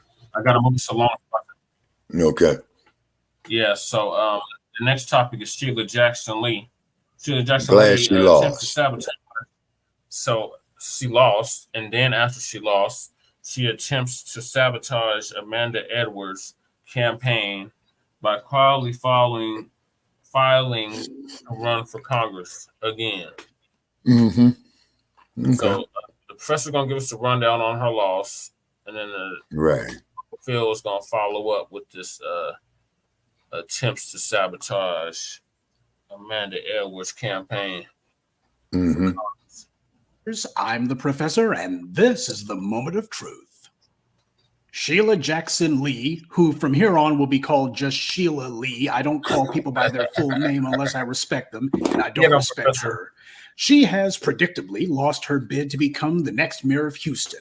She lost the election by only 60,000 votes. And I say only 60,000 because Houston is a city of millions of people. Yet with voter turnout this small, that tells you that a lot of people in Houston stayed home, particularly the Black vote. Gee, what could have possibly gone wrong? I mean, Sheila Lee is supposed to be the absolute queen of turnout, right? She's part of the Congressional Black Caucus, so she's got her finger to the pulse of the people, doesn't she? The Black vote in Houston alone could have given her a clear majority, and she could have won easily if Black Houstonians were motivated to go to the polls, but they weren't because Sheila Lee doesn't inspire anyone. Last month, it was the gubernatorial race in Louisiana where a Republican won, but should not have been able to, actually. And now it's happened in Houston. And this is particularly important because, of course, Houston and Louisiana are connected by Interstate 10. That is a direct connection between Houston, Texas, and New Orleans, Louisiana. You know, that two large Black population centers. So what does this tell us? All of the years and years, which now amount to decades of doing nothing for Black people, the bill is starting to come due. And her empty, pathetic lip service about reparations, that ain't fooling anybody. See, this is part of the problem that these little bootlicks have. Just like with Bloomberg, you know, they operate out of the same playbook. Whenever they get to have their little voting districts, many of them grew up so they could choose their own voters, people most likely to vote for them. They're safe. But as soon as they try to go outside of that, like Kamala Harris when she decided to run her election outside of the cozy confines of the California political machine, that's when they run into pure hell. That's when they go down in flames. And all the little BS talking points that they usually use, all of the little so-called make good gestures that they think were earning them so many PR points, they find out it earned them absolutely nothing. Nobody cares what Sheila Jackson Lee said about reparations. They only care what does she actually do. A little bit of part-time mention of it, that ain't hitting on nothing. People could see right through it because they listen to the new voices of Black media. That's why.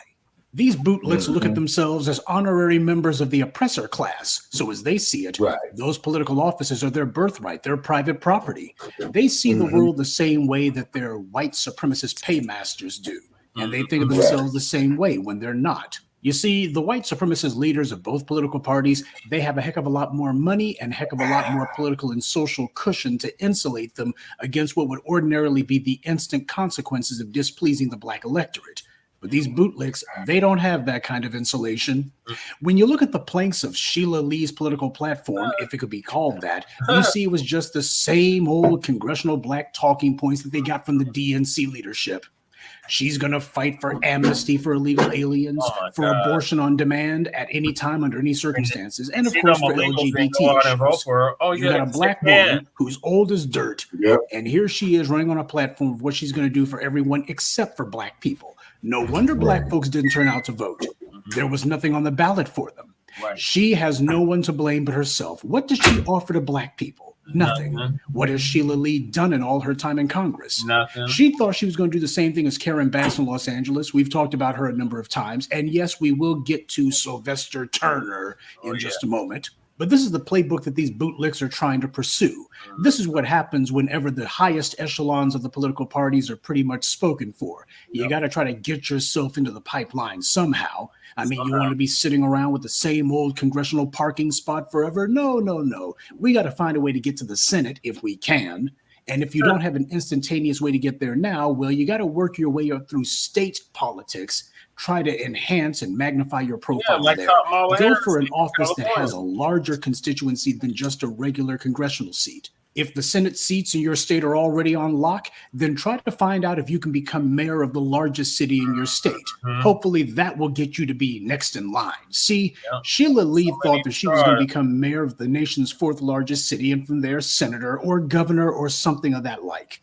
In a state like Texas, though, that's stupid talk, but that's the way these bootlicks think. They still haven't figured out that the only reason Kamala Harris is VP today is because the California political machine selected her years ago when she was low-down Willie Brown's pet floozy. They already had it planned out way in advance exactly how they would get her to D.C. First as DA of Alameda County, then San Francisco, then Attorney General of the state of California, then the Senate, then Vice President. Kamala Harris doesn't have the smarts or charisma to get anywhere on her own. She proved that with her own humiliatingly inept presidential campaign. That's why she had to be elevated.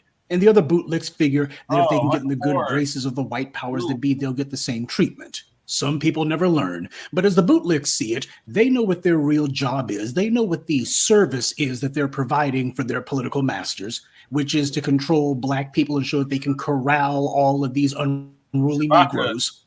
These bootlicks, as they see it, they don't have to offer us anything, just like their white counterparts never offer us anything. Why, all the bootlick has to do is just be black, and we won't expect or demand anything. And yes, that was true for a very long time, too long, in fact. We're starting to see some examples now of how it's certainly not good enough for at least a number of black people. This defeat that was handed to Sheila Lee was the cumulative effect of all these self-serving political prostitutes, including Mayor Sylvester Turner. I told you time and time and time again that when Mike Bloomberg was running for president, he needed some Negroes to be his crash dummies, to be his human shields, to ward off any accusations of racism due to his stop and frisk policy and all the racist stuff that Bloomberg said and did when he was mayor of New York. Now, when he was running around having his Blacks for Bloomberg rallies, he had pet Negroes like Sylvester Turner of Houston standing on the podium with him and saying, "Oh, vote for our buddy Mike Bloomberg." Sylvester Turner took part in that betrayal. Sylvester Turner, indeed. His name ought to be Sylvester Turncoat, because that's what he actually is. This is part of the process of breaking these bootlicks. Any politician who tries to avoid saying the word black, who makes excuses for policies and politicians who have harmed the black community, any of them who refuse to say what they will do specifically for us, should never be able to get our vote. Period. The Black vote Exactly. must go through a disciplining process and conditioning Right. our people on how to vote when it's in our interest and to withhold our vote when it is not is a key element of that disciplining process. The Black baby Absolutely. boomers allowed the word black to become a dirty word in American politics, and they kept allowing these anti-Black racists, particularly on the left, to get into political office and to keep getting back into office with Right. our vote. And without Right. having to acknowledge our existence, much less do anything for us. No, actually, what the baby boomers did was far worse than that. We gave them our vote even though they insulted us to our faces. We let them tell Right. us that they're not going to do something that's only going to benefit Black people. No. And then voted for them anyway. Negroes like Sheila Lee did a sit-in on the floor of the House of Representatives to protest a mass shooting at an LGBT nightclub. Meanwhile, there was a massacre in a Black church in Charleston, another massacre at a grocery store in Buffalo, and yet another mass murder of Black people in Florida. And the Congressional Black Caucus posted a Twitter tweet, and that was it. They supported and voted for an Asian hate crime law, but are doing absolutely nothing to demand one for us. And we're the ones who need it the most. Right. These are not failures on the part of the Black misleadership class. This is the Black bootlick class doing exactly what they're supposed to be doing. Serving the interests of white supremacy by getting you and me to sit on our hands and do nothing and wait for them to produce results. Their failure is intentional. Dr. Claude Anderson said that we have to understand that we have been abandoned by the so-called political class in the Black community. Look at Karen Bass for an excellent example of that. Look at that clown down in Birmingham, Stephen Reed, for another example. He was boldly bragging that he didn't need the Black vote. All he needed was the white vote and just a small handful of Black ones. These are not accidents that they don't do anything for us. What the white media tries to call the Black political class are in fact nothing more than paid political harlots. They were handpicked by our oppressors. We had nothing to do with choosing them or elevating them or putting them in office. White power made that decision. But we have to take responsibility for not voting them back into office, because without us, they're not going anywhere. That's why they constantly try to invoke the civil rights movement and link their own putrid names to it. They try to ride the coattails of people far better than themselves. They talk about people dying for our right to vote. Yes. And we put these do-nothing morons in office like Sheila Lee. And what have they done to get justice for all those people who were murdered for our right to vote? Emmett Till's murderer was allowed to be on the loose for decades, free since the 1950s. And that heifer died free as a bird because the Black leadership class could care less. They know that a lot of people in both parties were involved in the racial atrocities of the 20th century. Joe Biden himself bragged about how he first got into the Senate in the early 70s and was mentored by Southern segregationists. Joe Biden was and remains proud of that fact. Family, the real riders of the civil rights movement were mostly killed during the 60s and 70s. We need to own up to that fact. The ones who we see running around today talking about it, these were the cowards and sellouts. People like John Lewis used the movement as a means of gaining clout for themselves. And there's also another fact that we need to be honest about, family. A lot of those Negroes who were so eager to jump in front of the cameras in the 60s were nothing more than self-promoting social climbers. And we see the same thing today with people like D. Ray McKesson and Tarana Burke and those two chuckleheads down in Memphis who decided to disrupt the state legislature. We still see it today, and we saw the same thing back then. Negroes who couldn't wait to get some face time with the white media and use the civil rights movement as a springboard to a life of comfort and wealth for themselves and their own family members. James Clyburn is a disgrace to humanity, and yet he's made out like a bandit because of simple-minded Negroes in South Carolina who keep voting for him, and they literally do it for a plate of fish. I wish I was making that up. Plantation politics at its lowest. Well, that's the reason why we do what we do. The fight to dislodge these traitors has to start somewhere, and we're doing the work. But it's not enough to get these bootlicks out of office. We have to replace them with candidates who we choose, people who we know are solid as a rock and unapologetically about Black empowerment. People who understand that Black isn't a dirty word in politics and will not be treated that way. People who understand that Black must be on the ballot, and if it's not, then that ballot is illegitimate. People don't like that. Tough. We have always accomplished the most when we stopped caring what anyone else thought. People didn't like seeing the chains of chattel slavery broken. We didn't care what they thought about that. People didn't like seeing us putting an end to Jim Crow. We didn't care about that. People didn't like the uprisings of the 1960s. We didn't care. People didn't like the uprisings of 2020. We didn't care. Things change when we stop caring about what people think. This is not a popularity contest. Power is not about putting your finger to the wind to see which way it's blowing today or to make sure that everybody is perfectly pleased with you. Power is about getting yours. And that's the only thing that matters. Sure, there's going to be others who don't like it, but that's fine. We never asked them to like it. We've had all kinds of stuff being done to us. We've been systematically ignored. We've had policies put in place to make sure that others are catapulted and leapfrogged over us. And the very ones who have benefited from us and from our struggle then turn around and tell us that they work harder than we do and there's something wrong with us. It's time to pull the plug on that nonsense. These people we have running around, they are not leaders. They are professional BS artists. They do like their white counterparts in the Democratic Party, and they try to talk us to death and use weasel words and try to bluff their way past us. You have to vote for us, they say. It's too dangerous to let Trump become president. Well, Trump did become president. And that was actually one of the best things that could have happened to us because people finally had to face up to the reality of white supremacy that threatens us. They couldn't ignore the anti-Black racism anymore because you had an unrepentant bigot in the White House. We had someone who was an honest racist. See, the problem has never really been the white supremacists per se. The problem has been that the people who need to be fighting them aren't. Everybody wants to hide their heads in the sand. Or better yet, sit on their hands and wait to see if the Democrats or somebody else is going to do something about these white supremacists. When Joe Biden and the rest of these Democrats, they were mentored by these white supremacists. They're flip sides of the exact same coin. It's like professional wrestling. They pretend to actually fight each other when in reality, we're the marks. Well, I don't know about you, but over here in Black empowerment, we're nobody's fool. Because as soon as Biden became president, everybody went back to sleep. They stopped fighting because they believed the Democrats' weasel words that Biden was going to do something. All you Negroes who said that Trump had to go and that Trump's too dangerous to be in office, you took the pressure off the Democrats. Black people were scared 3 years ago. That's why they turned out to vote for Biden, not because they wanted to, because they were scared of a second Trump term. But as I told you 3 years ago, that whole, if Trump remains in office, it'll be the apocalypse line they were doing, all that fear mongering they did 3 years ago. I told you the day that Biden won election, that this was a trick the Democrats would only get to pull once. And looking at the current polls, which show Trump neck and neck with Biden, some polls show Trump ahead of Biden. All the current scaremongering they're doing about a fascist takeover being imminent if Trump wins next year, it's not working. People waited to see what the Democrats would do, and the Democrats show that they weren't going to do much. Black people waited to see what the Democrats would do, and they haven't done anything at all. Democrats know what they have to do to get the Black support they need.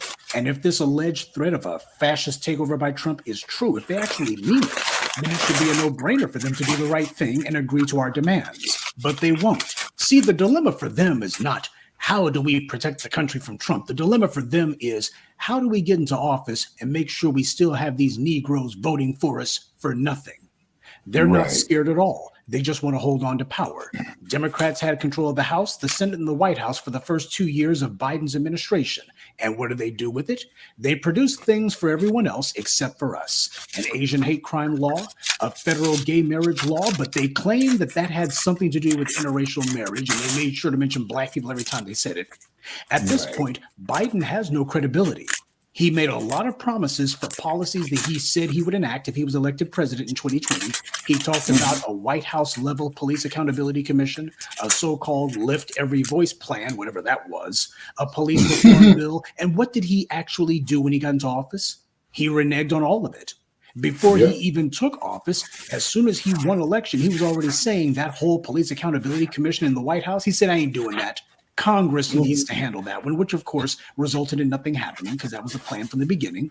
And the rest of his phony promises, he simply said nothing about it. And none of the sellouts in the CBC have even said boo about this complete and thorough abandonment of the clearly empty policies that he was talking about. Even the do nothing empty rhetoric of the 2020 campaign, even that was too much for Biden to do and too much for the CBC to say anything about. Down in Florida, you had that scumbag, Jacoby Pittman, who castigated a Black crowd of protesters who were protesting Ron DeSantis, who encouraged a mass murder.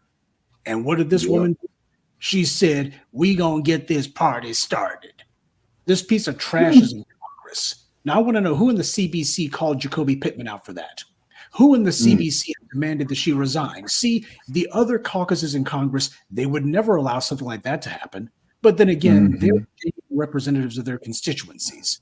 They're not handpicked Right. tools. So, what's Sheila Lee's next move going to be? Well, she's already filed paperwork to run for re-election for the House.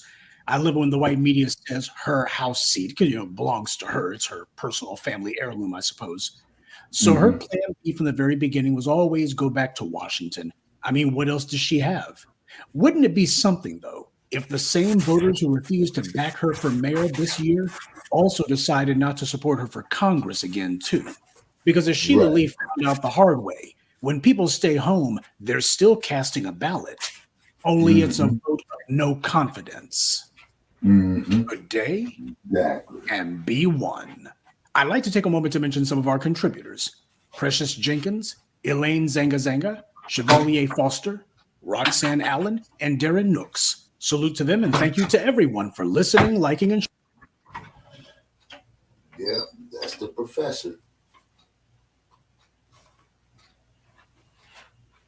Yep. So the next clip I'm gonna play is from Phil Scott. It's gonna give us the updates on overall running for her Congress seat again, congressional seat. Yeah. Hey man, am I making noise in the background with this paper I'm tearing up? Yes. All right. Okay. All right. Yeah, that's what I've been doing all day, getting ready to.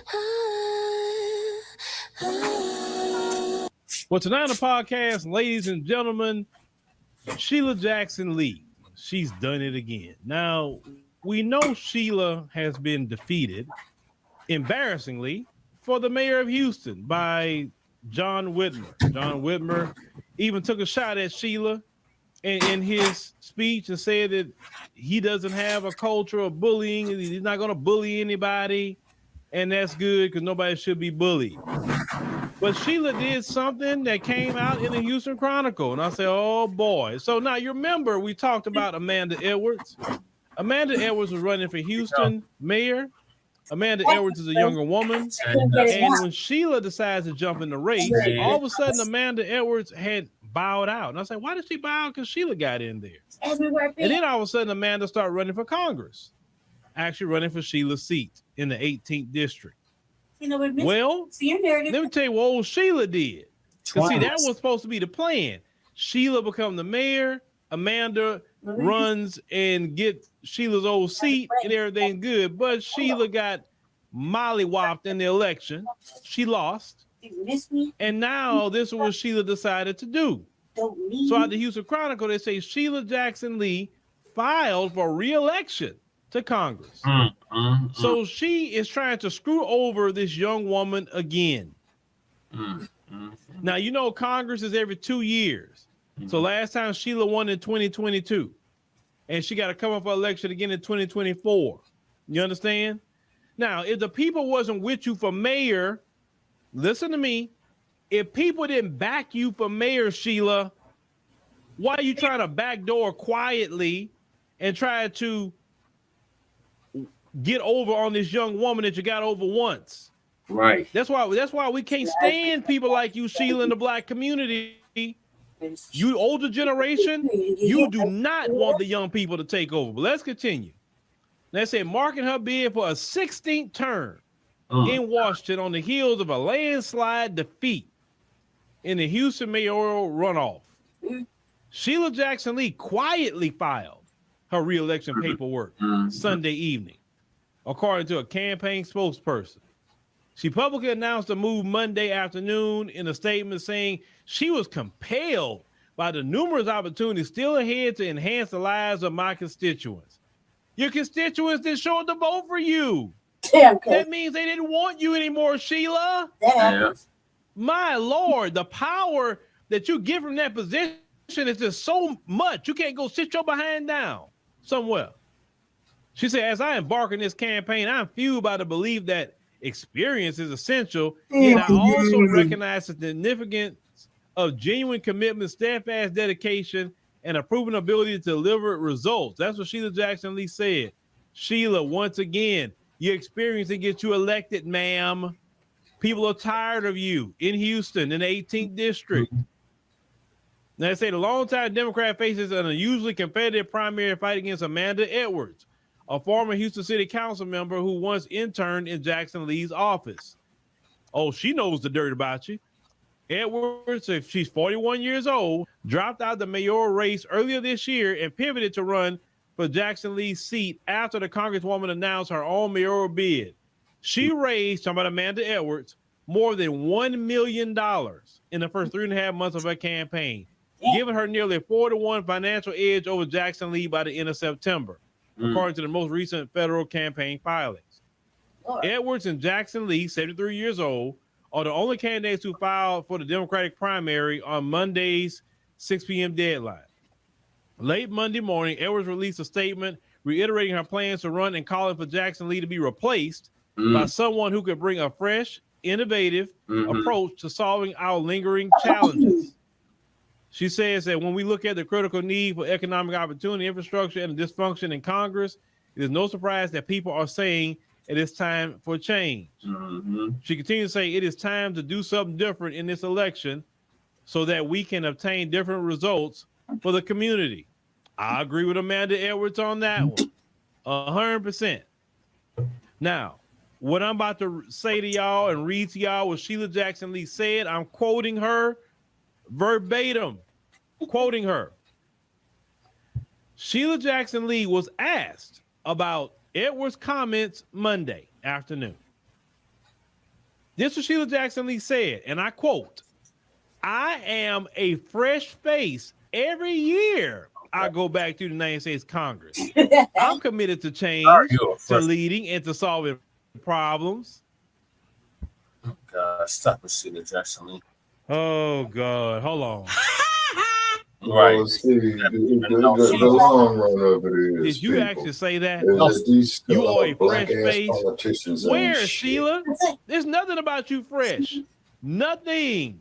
You are the old school do nothing for black folk Democrat that we're trying to get rid of. Right. And didn't I say we need to get rid of the Congressional Black Caucus? Because all of them on there now, they need to go. And Sheila's one of them. She didn't take a hit during the election. You didn't get a hint, Sheila? Right. That nobody wants you anymore? Right. Now, what I will say is this. I am in support of Amanda Edwards getting rid of you. Now, I did see her website and everything, Amanda Edwards. And it's a little bit more detailed than what Sheila is. But I would like to actually talk to Amanda Edwards, or even maybe go to one of her campaign events and maybe speak to her.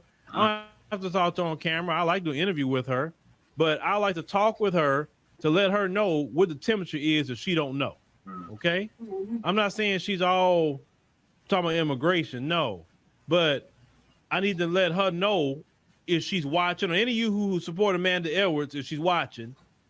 Amanda, in order for you to get the black vote completely, to beat Sheila, listen, sister, I want you to beat Sheila. I want you to beat her. I'm sick of her.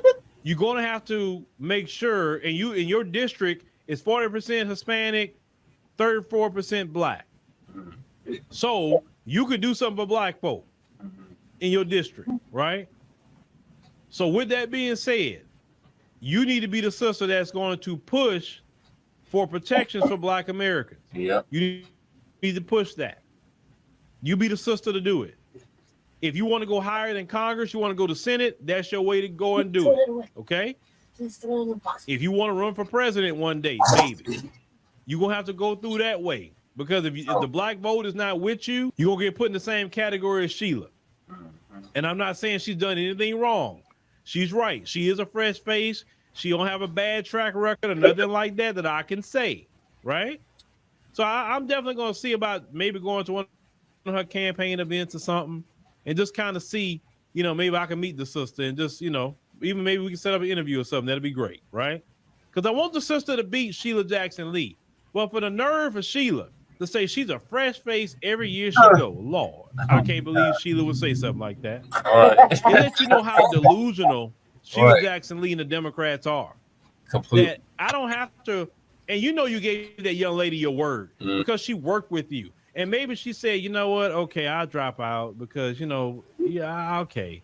and you promised her, hey, you can run for my seat. And you backdoored Sheila. You backdoored. See, that's the problem even in the Black community. You older generation, you do not want to pass nothing down to the young people. Nothing. It's not just Sheila, it's that whole generation. I'm talking about that no matter the race. They don't want the young people to take over. They don't want to go sit their behind down somewhere and enjoy their life. They don't want to do it. Instead of passing the torch to Amanda Edwards and get behind her and say, yeah, you know, I support Amanda Edwards. I'm going to vote for her. I think she'd be a good replacement for me or whatever. Let the young people take over. I want to go just chill, travel, live my life, do whatever I got to do, right? No, y'all don't want the young people to take over. Y'all do everything y'all can to sabotage. But now we're paying attention in the Black community. We're paying attention. Now they say Sheila Jackson Lee say she was the first elected to represent the 18th district. It's a congressional district in 1994. What? I was in high school. I was 7 in 1994. Yeah, I was actually hold on. Yeah, that's during the time of the O.J. Simpson case in 1994. I was a freshman in high school. And Sheila went to Congress the first time. Jesus Christ. That's what I said. They say when she unseated incumbent Craig Washington by nearly 27% points in a bitter Democratic primary. Since then, she has routinely cruised to victory in nearly every election. Over 3 decades, 3 years. Like Maxine Waters in California. Jackson emerged one of her party leading voices on social justice issues, and she told the Houston Chronicle earlier this year there are private accomplishments including leading the rewrite of the Violence Against Women Act and championing the recognition of Juneteenth as a federal holiday. So after 30 years of Congress, that's all you got on your belt, Juneteenth and the Violence Against Women Act. So a symbolism protest. And Sheila, you've been in Texas a long time. You know, we've been celebrating Juneteenth ever since I know I was a kid. And prior to that, we didn't need the federal government to recognize anything. We always celebrated Juneteenth down here. Okay? You don't have no wins, Sheila, out of 30 years. Right. I would be looking at myself as a failure if I got nothing done in 30 years but that. That's the only thing I can look back and say, this is my legacy, is those two things. Wow. Damn, it has been. They say during the mayoral race, they say she ran on a record of bringing federal dollars to Houston and promised to continue that flow of money. They'll bolster the city's infrastructure. Jackson Lee won endorsements from major Democrats, including Bill Clinton, which nobody respects. Right. She would also face allegations of mistreating former staff. Says she finished second in the November mayoral election to State Senator John Whitmer, who won, let's say, on Saturday's runoff by 29 percentage points. So Jackson Lee narrowly carried her own congressional district 51-49, according to the Chronicle analysis of the runoff results. So in your own district, you barely got barely. Sheila, do you see your people are sick of you? The writing is on the wall. They're sick of you. Yeah. John Whitmer almost got you in your own district. Yeah. So that means that Amanda Edwards have a great chance of beating you because people are tired of you, Sheila. Sheila, save yourself the embarrassment. Walk away. Right. Sheila, walk away. Right. Once again, Sheila, walk away with your dignity. You didn't got beat in front of the world bad by John Whitmer. Talking about your experience, and John Whitmer came in there and mollywopped you in the votes with all your experience. Even though he been in politics since 1973. Jesus. Way before I was even born. Damn. Right? That's 50 years. That's when Nixon resigned. Yep. But he beat you. Now it says Sheila Jackson Lee's failure to generate significant voter interest in the mayoral race could indicate that residents in her district are open to new leadership, said Texas Southern University political science professor Michael Adams. He said Edwards could pose the most formidable challenge yet in Jackson Lee's 30-year career in Congress.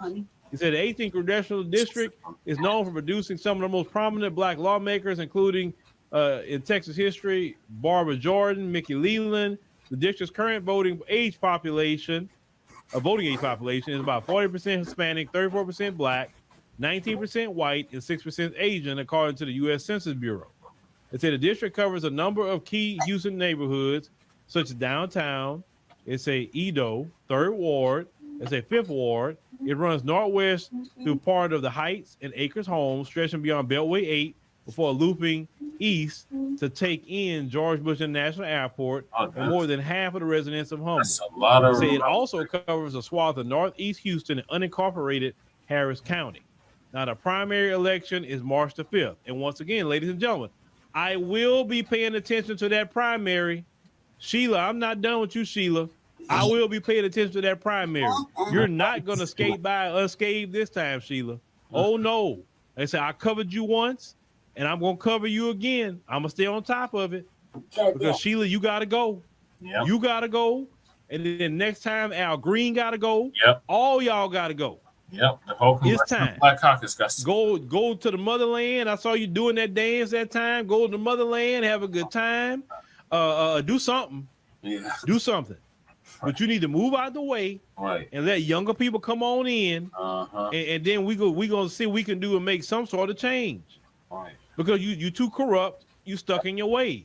Yeah. And Amanda Edwards, if you get in there, and if you start acting like Sheila, you gone too. Yep. We're not playing with none of y'all black politicians no more. None. Y'all done enough damage to the black community. Haven't done anything. Like why Sheila didn't get the memo? Like, man, maybe I just need to say okay. Because once again, if Sheila actually has some wins outside of 2 little things in 30 years, she'd be the mayor right now. The black community did not show up for you, Sheila. In a city of 2.2 million people, 23% of that is black people. The black community did not show up for you. Only about 200,000 votes were cast in the runoff.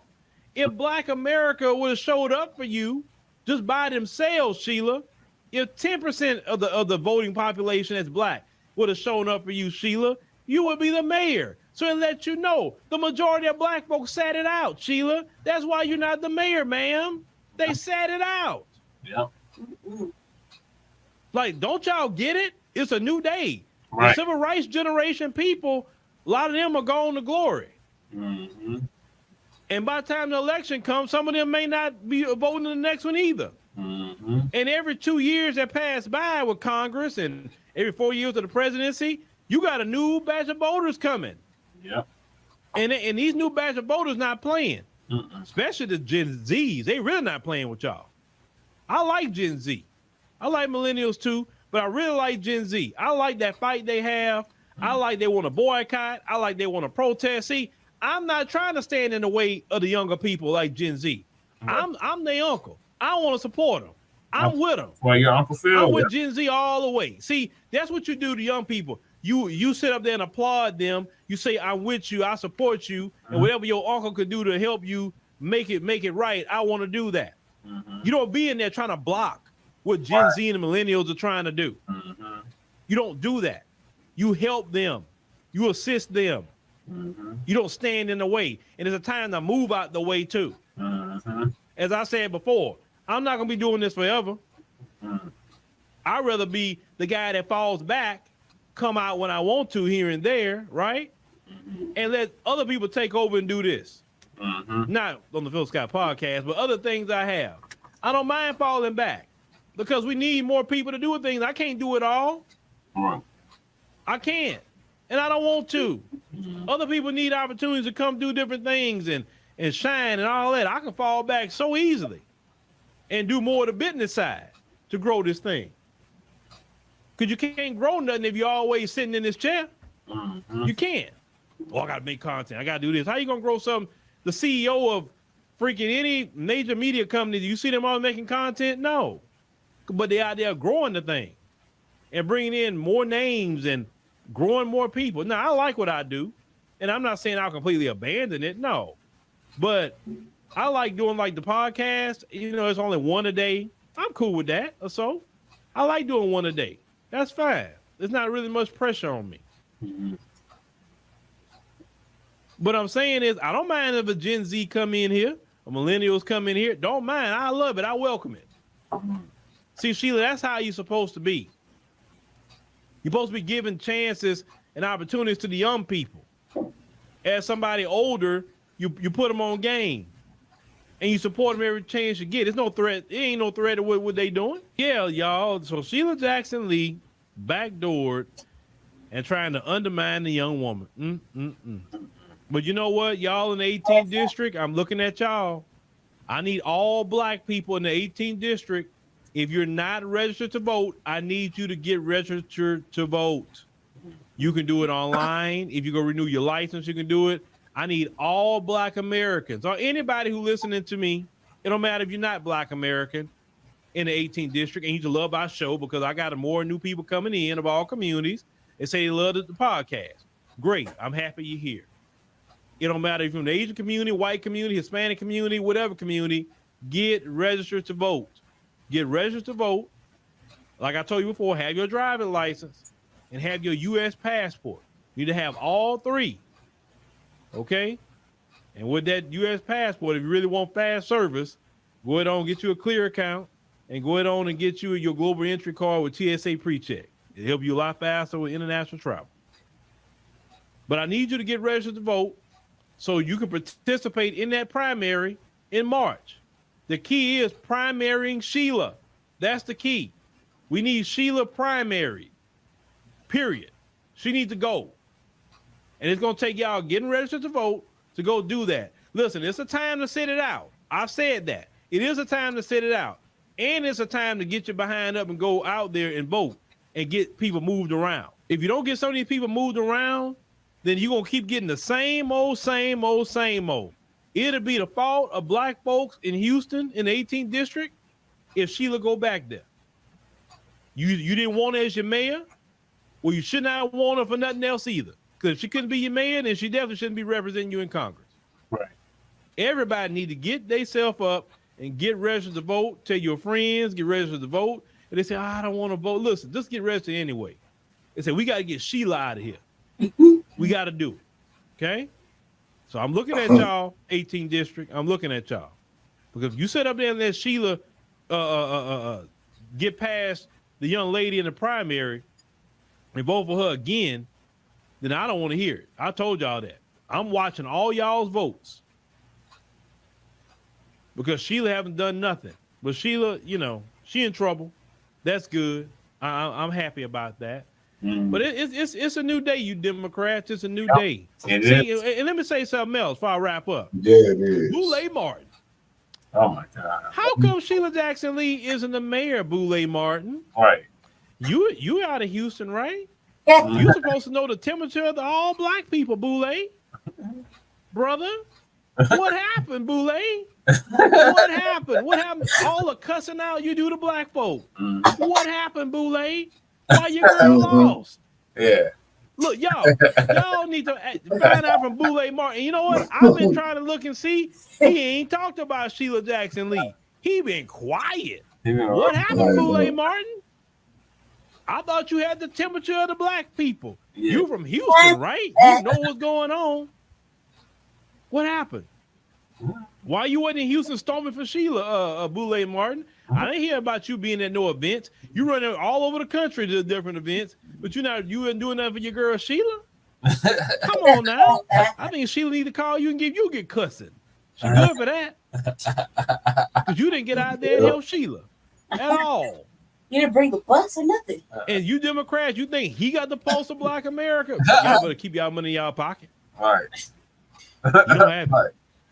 He don't have it. He don't have it. And y'all gonna see in the rest of these elections in 2024, he does not have the pulse of Black America. He don't know what's going on. He just run off at his mouth. He finessing y'all white liberals. He finessing y'all for a bag. Yep. Y'all find out this year. You'll find out. New day, new time, new season. That's right. And some changes gotta be implemented. Changes gotta be made. But we'll keep our eye on this, ladies and gentlemen. That's for sure. If you have not downloaded our app, make sure you download our app. The African Diaspora News Channel app. That is one of the best ways you can support us here. Get a membership over there. We're trying to get up to 10,000 members on the app. That's our goal for 2024. Yeah, we want to start early. Any new things we start, we always try to start in December. It's always a good year to start these things. I appreciate all the new people that came in, new subscriptions. and everything. And we thank y'all for listening. Make sure you subscribe and make sure you like the video. And we'll definitely check you on the next podcast. Yes, sir. Well, hey, okay, well, I might say, hey, we love you, Uncle Phil Scott, right there, man. Very informative, what have you, very nice presentation, what have you. But hey, man, you're going to have to start supporting Frontline Black News, man, straight out. YouTube is the new home of NFL Sunday Ticket. Watch all your favorite NFL teams out of market. All right, so what are your thoughts on what he just said about Sheila Jackson Lee? Oh, everything you said on that there, Brother Che, that man was absolute 1,100% on point. Is telling her that it's time for her old ass to retire. You know what I'm saying? Because Maxine Waters, she's been up there in the U.S. Congress and the California State Senate, man, ever since like the 1980s. And it's kind of like when they do 20 years, man, if they do 20 years consecutive as a senator or as a congressman person, it's time for them to get out and, like you said, to pass it on down to the next generations. Why? Because, see, your job is done. You see? They want to see forever. Like goddamn Dianne Feinstein. You're going to die exactly. in office. In office. Yeah, exactly. What she did. What she did. You see what I'm saying? You know, and that's why California, you know, is going through this rigorous moment of getting another U.S. Senator in Newsom. I haven't gotten any feedback on here out here in the West about who's going to replace Fonzie out the paint. Yeah, right. And then from what I understand, that she didn't even want the job, man. So for all practical purposes, man, I think California only has one U.S. Senator. Yep, about to. Yeah, and then, you know, Dianne Feinstein. Yeah. Kind of like Kamala Harris. I'm like, oh my God. Oh yeah, absolutely. You see, and what that man, what the professor said about Kamala Harris, verified everything that I said about your current vice president. Verified it, you know, to the letter. You know, she's 30, flat back in a Willie Brown, who was the mayor of San Francisco, and he was 60. No, she flat backed her way to the vice presidency. You know, that's putting it respectfully. You know what I'm saying?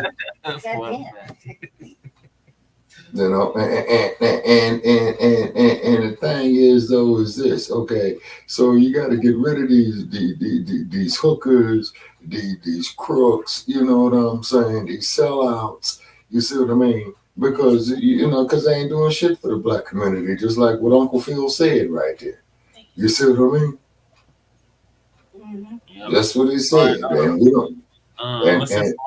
Lady Che, what are your thoughts on Sheila Jackson Lee getting beat in a landslide and then calling herself trying to tiptoe back in her congressional seat? Her old ass need to pull her pension, man, and retire. Right. Well, I mean, shit. This is the same broad that, you know, went out and one year and was just actively going to get Hispanic votes. Mm-hmm. You know, so and she probably had she probably did like maybe a couple of black people, if that, in her pictures and stuff on her website. This is the same broad. Yeah. First of all, she an old ass broad, and then obviously she's not really doing what she's supposed to be doing. Which is, you know, actually putting black people first. She's not doing that. She hasn't been doing that. I also read somewhere that she told people to vote and shit on the wrong day. And that was a part of the turnout process too. But ultimately, I'm surprised she isn't blaming black men.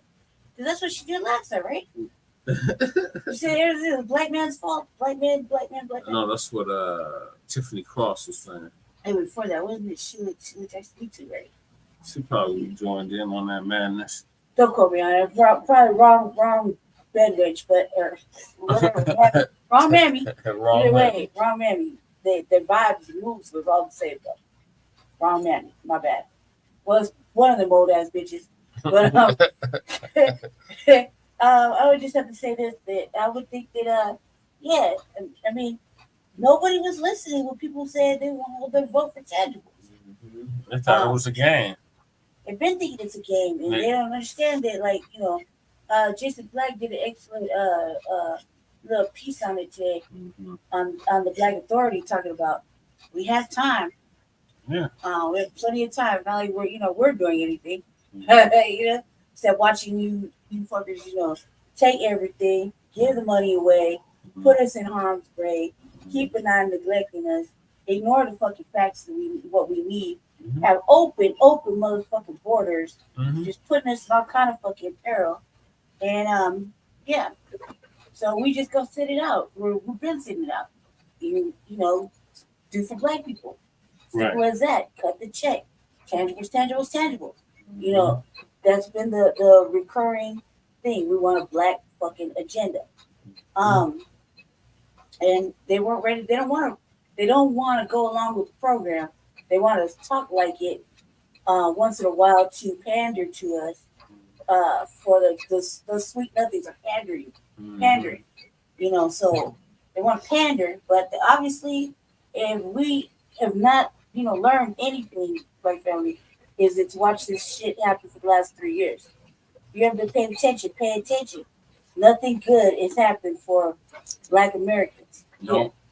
And in fact, under high and mighty. In fact, I think it's gotten not just worse, but it's almost embarrassing that we're embarrassing you. You know, take the L and fucking do right. So I'm glad. I mean, she's just one out of many who will not be sitting in the seat. Right. We're working on our own. Well, I was probably up until today working on our little list of motherfuckers who shouldn't be sitting in their seat anyway. I think this brought us really upset because, like, you know, when you're in a position like that, don't you get paid? What'd you do with all your money? Right. Why are you concerned about that? Oh, like right now you're out of a job. Start from no, but but that's just it though, Lady Chase. She still gets a pension. You know, she still gets a pension, and then keep in mind is that the pension is 6 figures, and then I think with her being in there for 20 years, I think it's at a higher level as opposed to say a one-term congresswoman or one-term senator. You see, and it's kind of like is that the longer you stay in there in these political offices consecutively, that is, the higher your pension is. You see what I mean? Yeah. And I'm thinking too. Also thinking that, you know, count yourself lucky, man. You know, people did you a favor. They're telling you that you're fucking senile views and do for everybody, but black people are just not. Right. So it's over. It's over. You can't really come back from this. You too old. And by the time you get to the term, you know, that's 2 years of progression.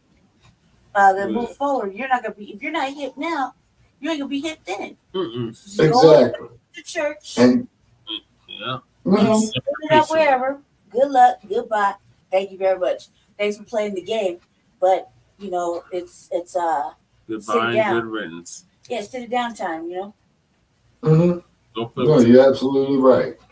You're absolutely right on that. Is because see, now what has to happen is, you know, our younger people have to be very, very sophisticated on this artificial intelligence and on this technology, because it's definitely a thing. I skipped the topic.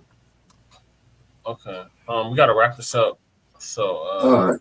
Shabaka, what's your closing on this Sheila Jackson Lee goodbye, good riddance, have her draw her check, you know what I'm saying? You know what I'm saying? And bring some fresher blood in there. She has a duty, you know, of doing all that time. And just like the elders have a duty of stepping down and standing down and passing it on to the next generation. See, this is why it is very, very essential for our youth to learn the truth about our history from our people. You see, not this prepackaged bullshit that they sending you. You see what I mean? You know, just like what the professor was saying right there, you know? Hey, we don't want that plantation system. Yeah, you're right. Yeah, so I skipped the topic, Shabaka. I just realized that. Okay. So the next topic is going to be 1/5 of black voters reject both Biden and Trump. Good. Good. That's real good. Adam from StreamYard. Only good. We have an exciting new feature to announce called Green Room, This is just the which is beginning. now available only on. We said a few years ago that we couldn't wait for the fucking dual part in our party community. to collapse. You know, they are scared. They are Here we go. scared. The Democratic Party is. You Huh? know, they have a lot of fear of not getting our vote, but then on the other hand, the Democratic Party are stupid. Yeah. They're stupid because they see that their, you know, grip on the Black community is waning. And you don't see them doing nothing. And the good example of that is Sheila Jackson Lee losing the mayoral race in Houston. She didn't do nothing different. She came out, danced with Black people, campaigned like she always campaigned before. And they got to realize the same old thing is just not going to work. Not gonna work. It is not working for, you know, for the Democratic Party anymore. Mm-mm. You know, we want tangibles. We want Right. results. How you doing, KD? And the thing is, they're not bringing anything. They're not even trying to step out here and say, okay, Right. we need to turn this thing around. Turning it around with a bunch of empty words is not the answer. It is not the answer. And yeah, you're right, she brought HR 40 and then she delivered a fistful of nothing. She didn't even get nothing finalized and sent to Congress or whatever they do for votes. But in my opinion, I don't believe they have to do all of that. So she didn't do anything different, and it's highly doubtful the Democratic Party are going to do anything. You know, I was over on TikTok last night and I was looking at a video. It was a white liberal, and they were like, you gotta vote for Joe Biden. You gotta vote. Trump is way worse than Joe Biden. Things are going to get really bad for, you know how they always do that. Things are going to get really bad. It's going to be even worse for Black people. You know how they love saying that to us over every issue. Every single issue across the board is always going to be worse for us. You know, I think it's time for us to tell y'all that mess don't scare us. Right. It don't scare us. Right. So that, you know, it's finally time for us to stand up when they make those comments that it's even going to be worse for Black people. Sure. We need to just start telling them these things are not working anymore. Those scare tactics, the times of using scare tactics on us It's are not gonna work, them, over. It right? is just not going to work. Right. But that's what this guy did. It was a white liberal male, and he was all on this video trying to tell us we need to be so scared of Donald Trump. Why? We've already went through 4 years of Donald Trump. Right. Okay, we've already gone through that. So I don't know what's supposed to be any worse than what we have seen for 400 consistent years. Right. That part, Lisa. When you got Right. it up your sleeve, and if it does get worse, then that means you've gone out of your way to make it worse for us. That's what that tells me. So let's get into it. Let's get it. Let's face it. Neither Donald Trump or Joe Biden got an agenda for the Black community. Sure. Neither one do. I know a lot of people are flocking towards Donald Trump. Donald Trump has not given you any kind of agenda that he's going to work on for our community. No. He hasn't done nothing. He has not presented nothing. He is out there campaigning among his people. He's just not on the debate stage, but he's out campaigning. And when you look at his campaign stops, which you can pull up online, he's not talking about us at all. He's not.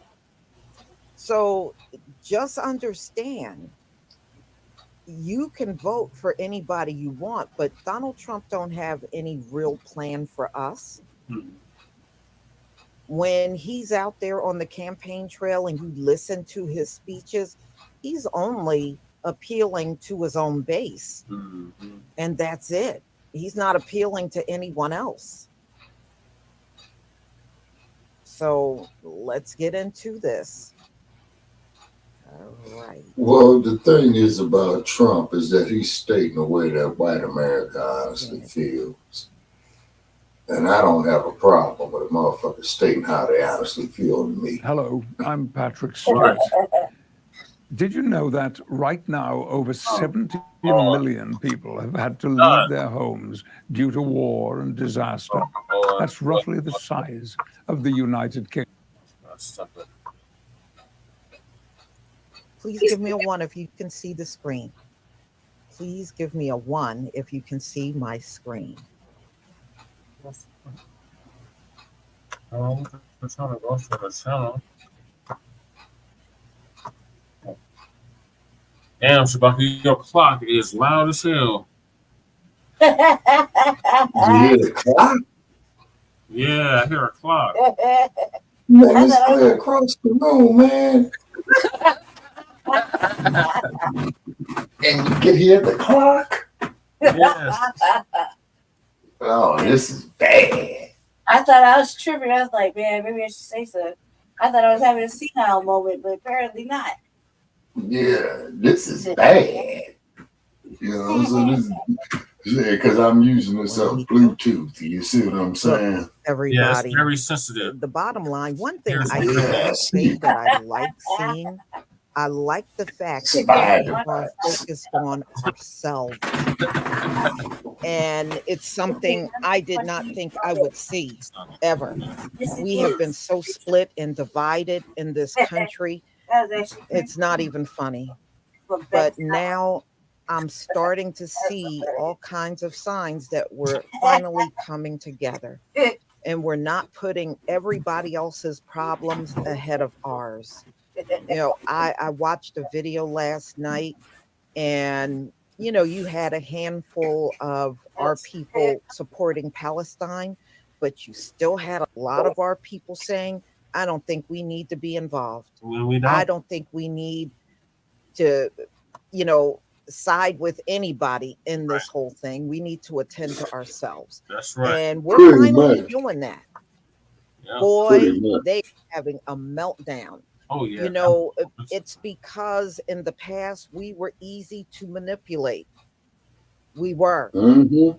but we're not quite as easy to manipulate anymore.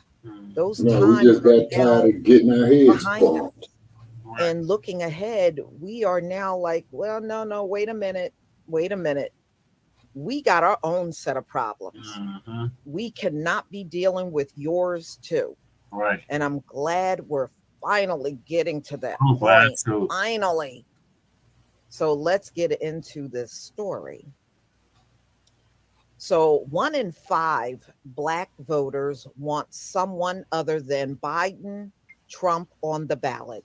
Right. Our people are speaking out. Now, yeah, we got some going strong for Biden, some are strong for Trump. And some of our people are speaking out saying, nah, you know, we are always told, oh, the less of two evils. And my Small thing is, evil. why vote for any evil? Right. Yeah, We exactly. should not be considering any evil Right. at this point. Exactly.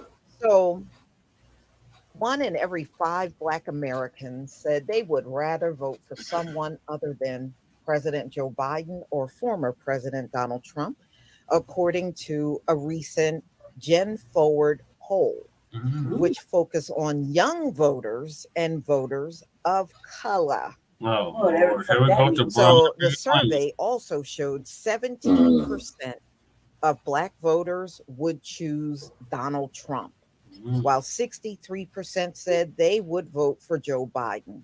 But only 3/4 of the respondents said if they would vote at all, you know, they would probably vote for no one. Mm. The numbers show a rise in Black voters choosing Donald Trump in the polls. Now, if you remember during the 2020, well, not the 2020, the 2016 election, Right. 8% voted for the former president. All right, in 2020. So now it's up to 17%. So more people would be inclined to vote for Donald Trump. But at the ballot during the 2020 election, Joe Biden got 91% of the vote in our community. The numbers from Gen Forward poll shows a significant shift in those numbers. It is possible that we've seen it before, that a higher number, in particular Black men, because of the kind of hyper masculinity of Donald Trump, would vote for Trump again. But many are still looking at the third party voters, voting third party and not Democrat or Republican. So you have a group that said they would look at third party. But the bottom line is, what I like in the whole thing is the Democratic Party no longer have the Black community's vote in the bag like they used to. Right. You don't be surprised, because Roland Martin, all he want to do is cuss Black people out because they won't vote Democrat. Yeah. When that man do that, we should be canceling him. Seriously, when Roland Martin comes out trying to cuss somebody out because they won't vote Democrat, we don't embrace Kamala, we don't like Biden. When he start doing that, he should be canceled. Right. For real. You saw how mainstream news canceled his butt.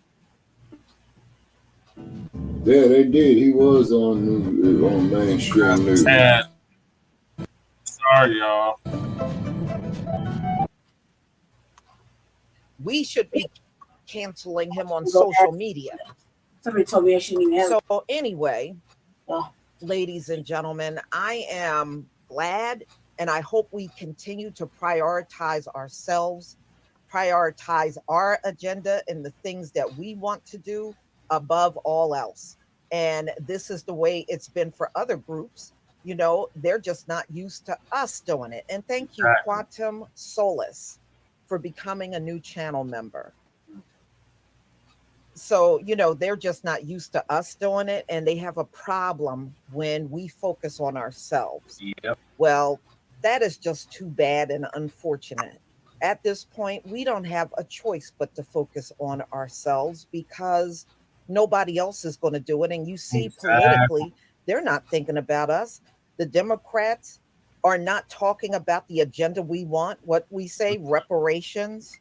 We want a crime bill. We want them to do something about qualified immunity. You don't hear either side talking about it. So even if you want to cross over to Republican, tread lightly, because they're not talking about our issues either. No. That's all I'm saying. Yeah, she's right about that. So what it is now it's the time to either side speak on our agenda, then and we want to see action behind the words. We don't just want to hear hollow words. Right. We want action behind the words. Don't just get in front of us and say reparations, and your intentions are to do nothing. So no, exactly. You got a full year. The Democratic Party got an entire year to do something for us. If we get up to Election Day and you still didn't do nothing, then hey, you get what you get. Right. And just simply don't vote for them. Democratic Party. Saw what we happened say in our to Sheila platform. Jackson Lee. Yep. She went down in flames in Houston. Somebody that should not have beat her. Yeah. So there you go. Well, That's that just goes to show that she wouldn't do shit the Black community of Houston as y'all their don't get representative. with the game and get with the program on our agenda, then you can expect Joe Biden to be a one-term president. That's exactly what he's going to be. Yep. So, y'all, that's all I have on this subject matter. Come back, because I have a live stream coming up on Hanna Payne. Oh yeah, yeah, we already covered that. All right, yeah, awesome commentary, Elisa Cabrera. Yes, sir, indeed. But also too, you see, is that she's been in the damn Sheila Jackson Lee. She's been in the damn Congress, for over 20 years. Same thing with Maxine Waters, who is still in the Congress. Okay, but however, Maxine Waters was one of her constituents at one time. She did try to do some significance in the city of Los Angeles for the Black community. But what had happened is the turn of the millennium. 2004, and particularly with the Obama regime, okay, that has led a lot of Black voters disenfranchised with the whole fucking system. You know what I'm saying? Because here the damn police departments are murdering us. Here you got a Black man as the president of the United States. All he had to do was sign an executive fucking order, you know what I'm saying, go have those murderous race soldiers picked up. You see what I'm saying? No, instead, the race soldiers even more protections. Yeah, and then on top of that, Brother Che, to really add insult to injury, he's going to sit up there and go over there to Africa and talk about that he's got a rainbow agenda, and president of Kenya, the president of Kenya, President Kenyatta. Oh yeah, Yeah, no, but I don't know if the current President Kenyatta, I don't know if his relation to Jomo Kenyatta is, because as we do know, Jomo Kenyatta is the one in the early 1960s that led the Mau Mau movement, getting the British out of Kenya. Okay, yep. So I don't know if this is his nephew or relative, what have you, but however, the current President Kenyatta had told Barack Obama, or he was the president of Kenya then, that look, man, you coming up here with this alphabetized shit, you got to get the fuck up out of here, man. Straight shake the spot. Is because African society, places great procreation, or put great emphasis on procreation, that there only happens between a union between man and woman. Okay. Okay, and not some dude shoving up ketchup up his ass talking about that that's his menstruation. Not some sick fuck who is confused, you know what I'm saying, is talking about that he's a woman with a 5 o'clock shadow. That Joshua syndrome. And let's be real about it, as we stated on Chicago's Black Experience and on Frontline Black News. You motherfuckers got your human rights, you got your civil rights, but you ain't got no right to bring your dog-faced Joe 5 o'clock shadow wearing ass coming up to a heterosexual male talking about that you are a woman. You got me fucked up. Really? And in the Black community, we need to stalwall that bullshit straight out. Because it's all part of the extermination of the Black male. Same thing with Joe Biden. You see what I'm saying? As we've been saying here on this platform for the last few years, what are you Democrats going to do specifically for the Black community? And even Uncle Phil just said it right there. You see, what are you specifically doing for the Black community? Kamala Harris, she flat backed all the way up, from the assistant district attorney in Alameda County, all the way up to the vice presidency of the United States. So that only goes to show she's only good at 2 things, if you know what I mean. But being an attorney general, garbage. The district attorney in San Francisco County, garbage. U.S. Senator, garbage. Straight out. And I'm saying that, Madam Vice President, is being one of your former constituents. You didn't do shit for the Black community. And particularly at the time that we had really needed you to step up as the Attorney General. What happened with Mario Woods, what happened with Ezell Ford. You see what I'm saying? Oh, man, Lord, yes. You know what I'm saying? Which was a real tragedy. And then the next time that I go back there to Panther Town, I am going to go to the Fruitvale BART station, is because there was another journalist who found the actual spot of where Mr. Grant was murdered, and the slug in the concrete is still there from when Mercilessly had murdered him. And Johannes Merciley, fuck you. May you rest in piss, man. I hope you get fucked in your ass wherever you go. Fuck every goddamn thing related to you because you had murdered that man and you had bound that man. So that was a special circumstance. And your sick ass took pleasure in that bullshit. Just like those raping, slave trading pedophiles. He used to violate, our children, particularly our black girls. You see what I mean? Then the men folk, you want to hang them up there on a tree and cut off their private parts and put it in their mouth. And we supposed to sit up there and say, motherfuckers, that we love you. Are you out of your fucking mind? When that happened so long ago. Just like the dude we had on Shabaka's Black Experience today, Brother Jay, on our special edition. Well, I don't understand. Well, see, you guys would, no, motherfucker, would you fail to realize, and would you fail to realize that all this shit that is affecting the black community today is a result of that shit. See, the hell with Sheila Jackson Lee. The hell with Kamala Harris. The hell with Cory Booker. The hell with Hakeem Jeffries. You see what I'm saying? But at least one thing, though, about the dump, as in human shit, and I want to make that perfectly clear. He's telling you of how he honestly feels. And those that follow him, they telling you how they honestly feel. But the roly-poly Martins, the Kamala Harrises, Uncle Tim Scotts, you know what I'm saying? They blowing smoke up the black community's ass. Man, you motherfuckers are paid off. And we are seeing through your bullshit.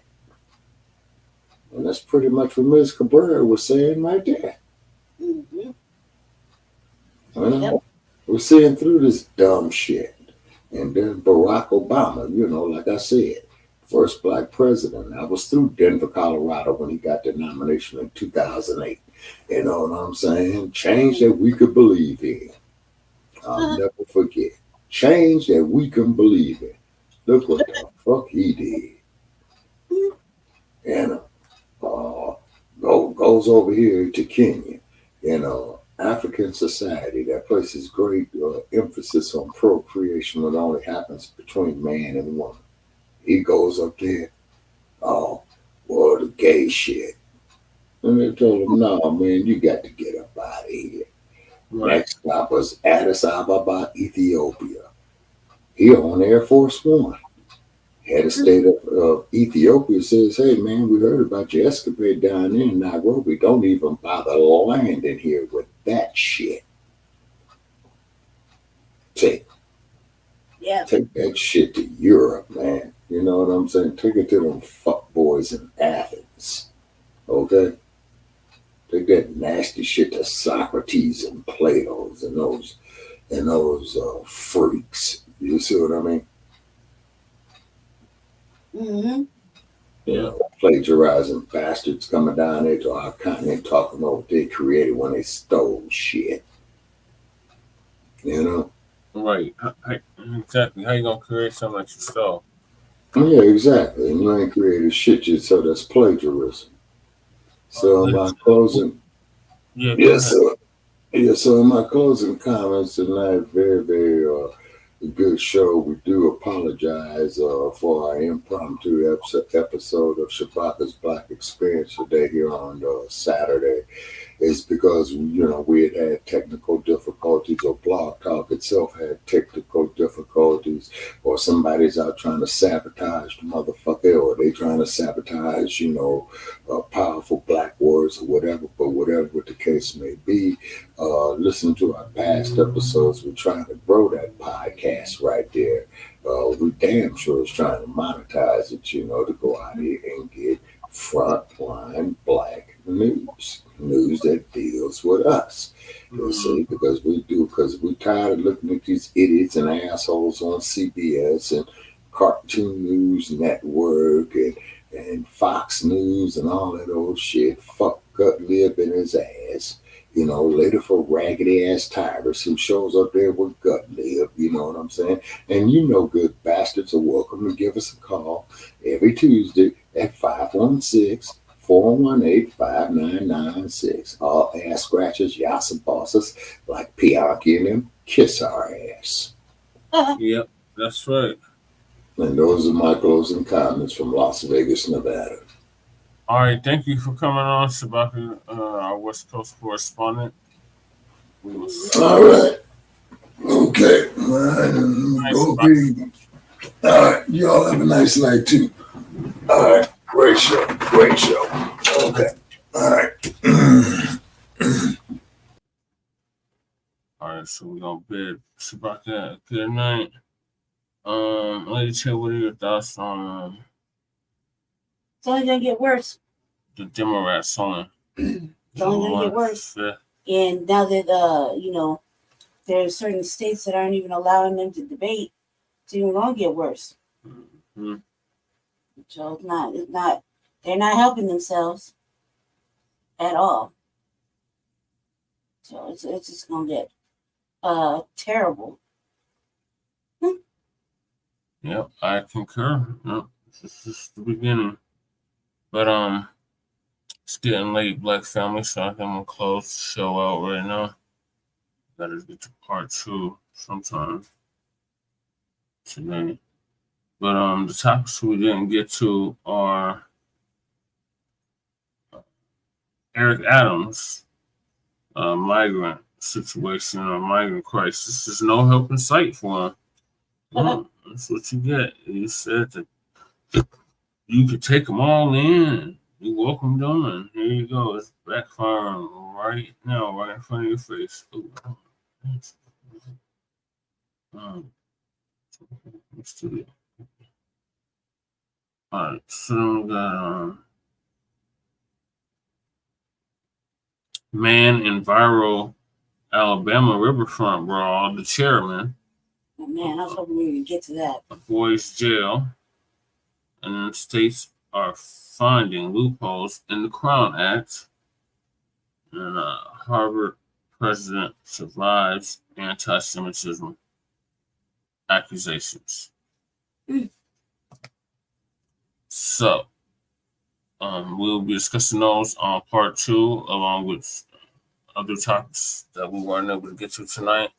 So thank y'all for tuning in. Make sure you like and subscribe to all our platforms, Frontline Black News, Revolutionary Agenda, and Shabaka's Black Experience Enhanced.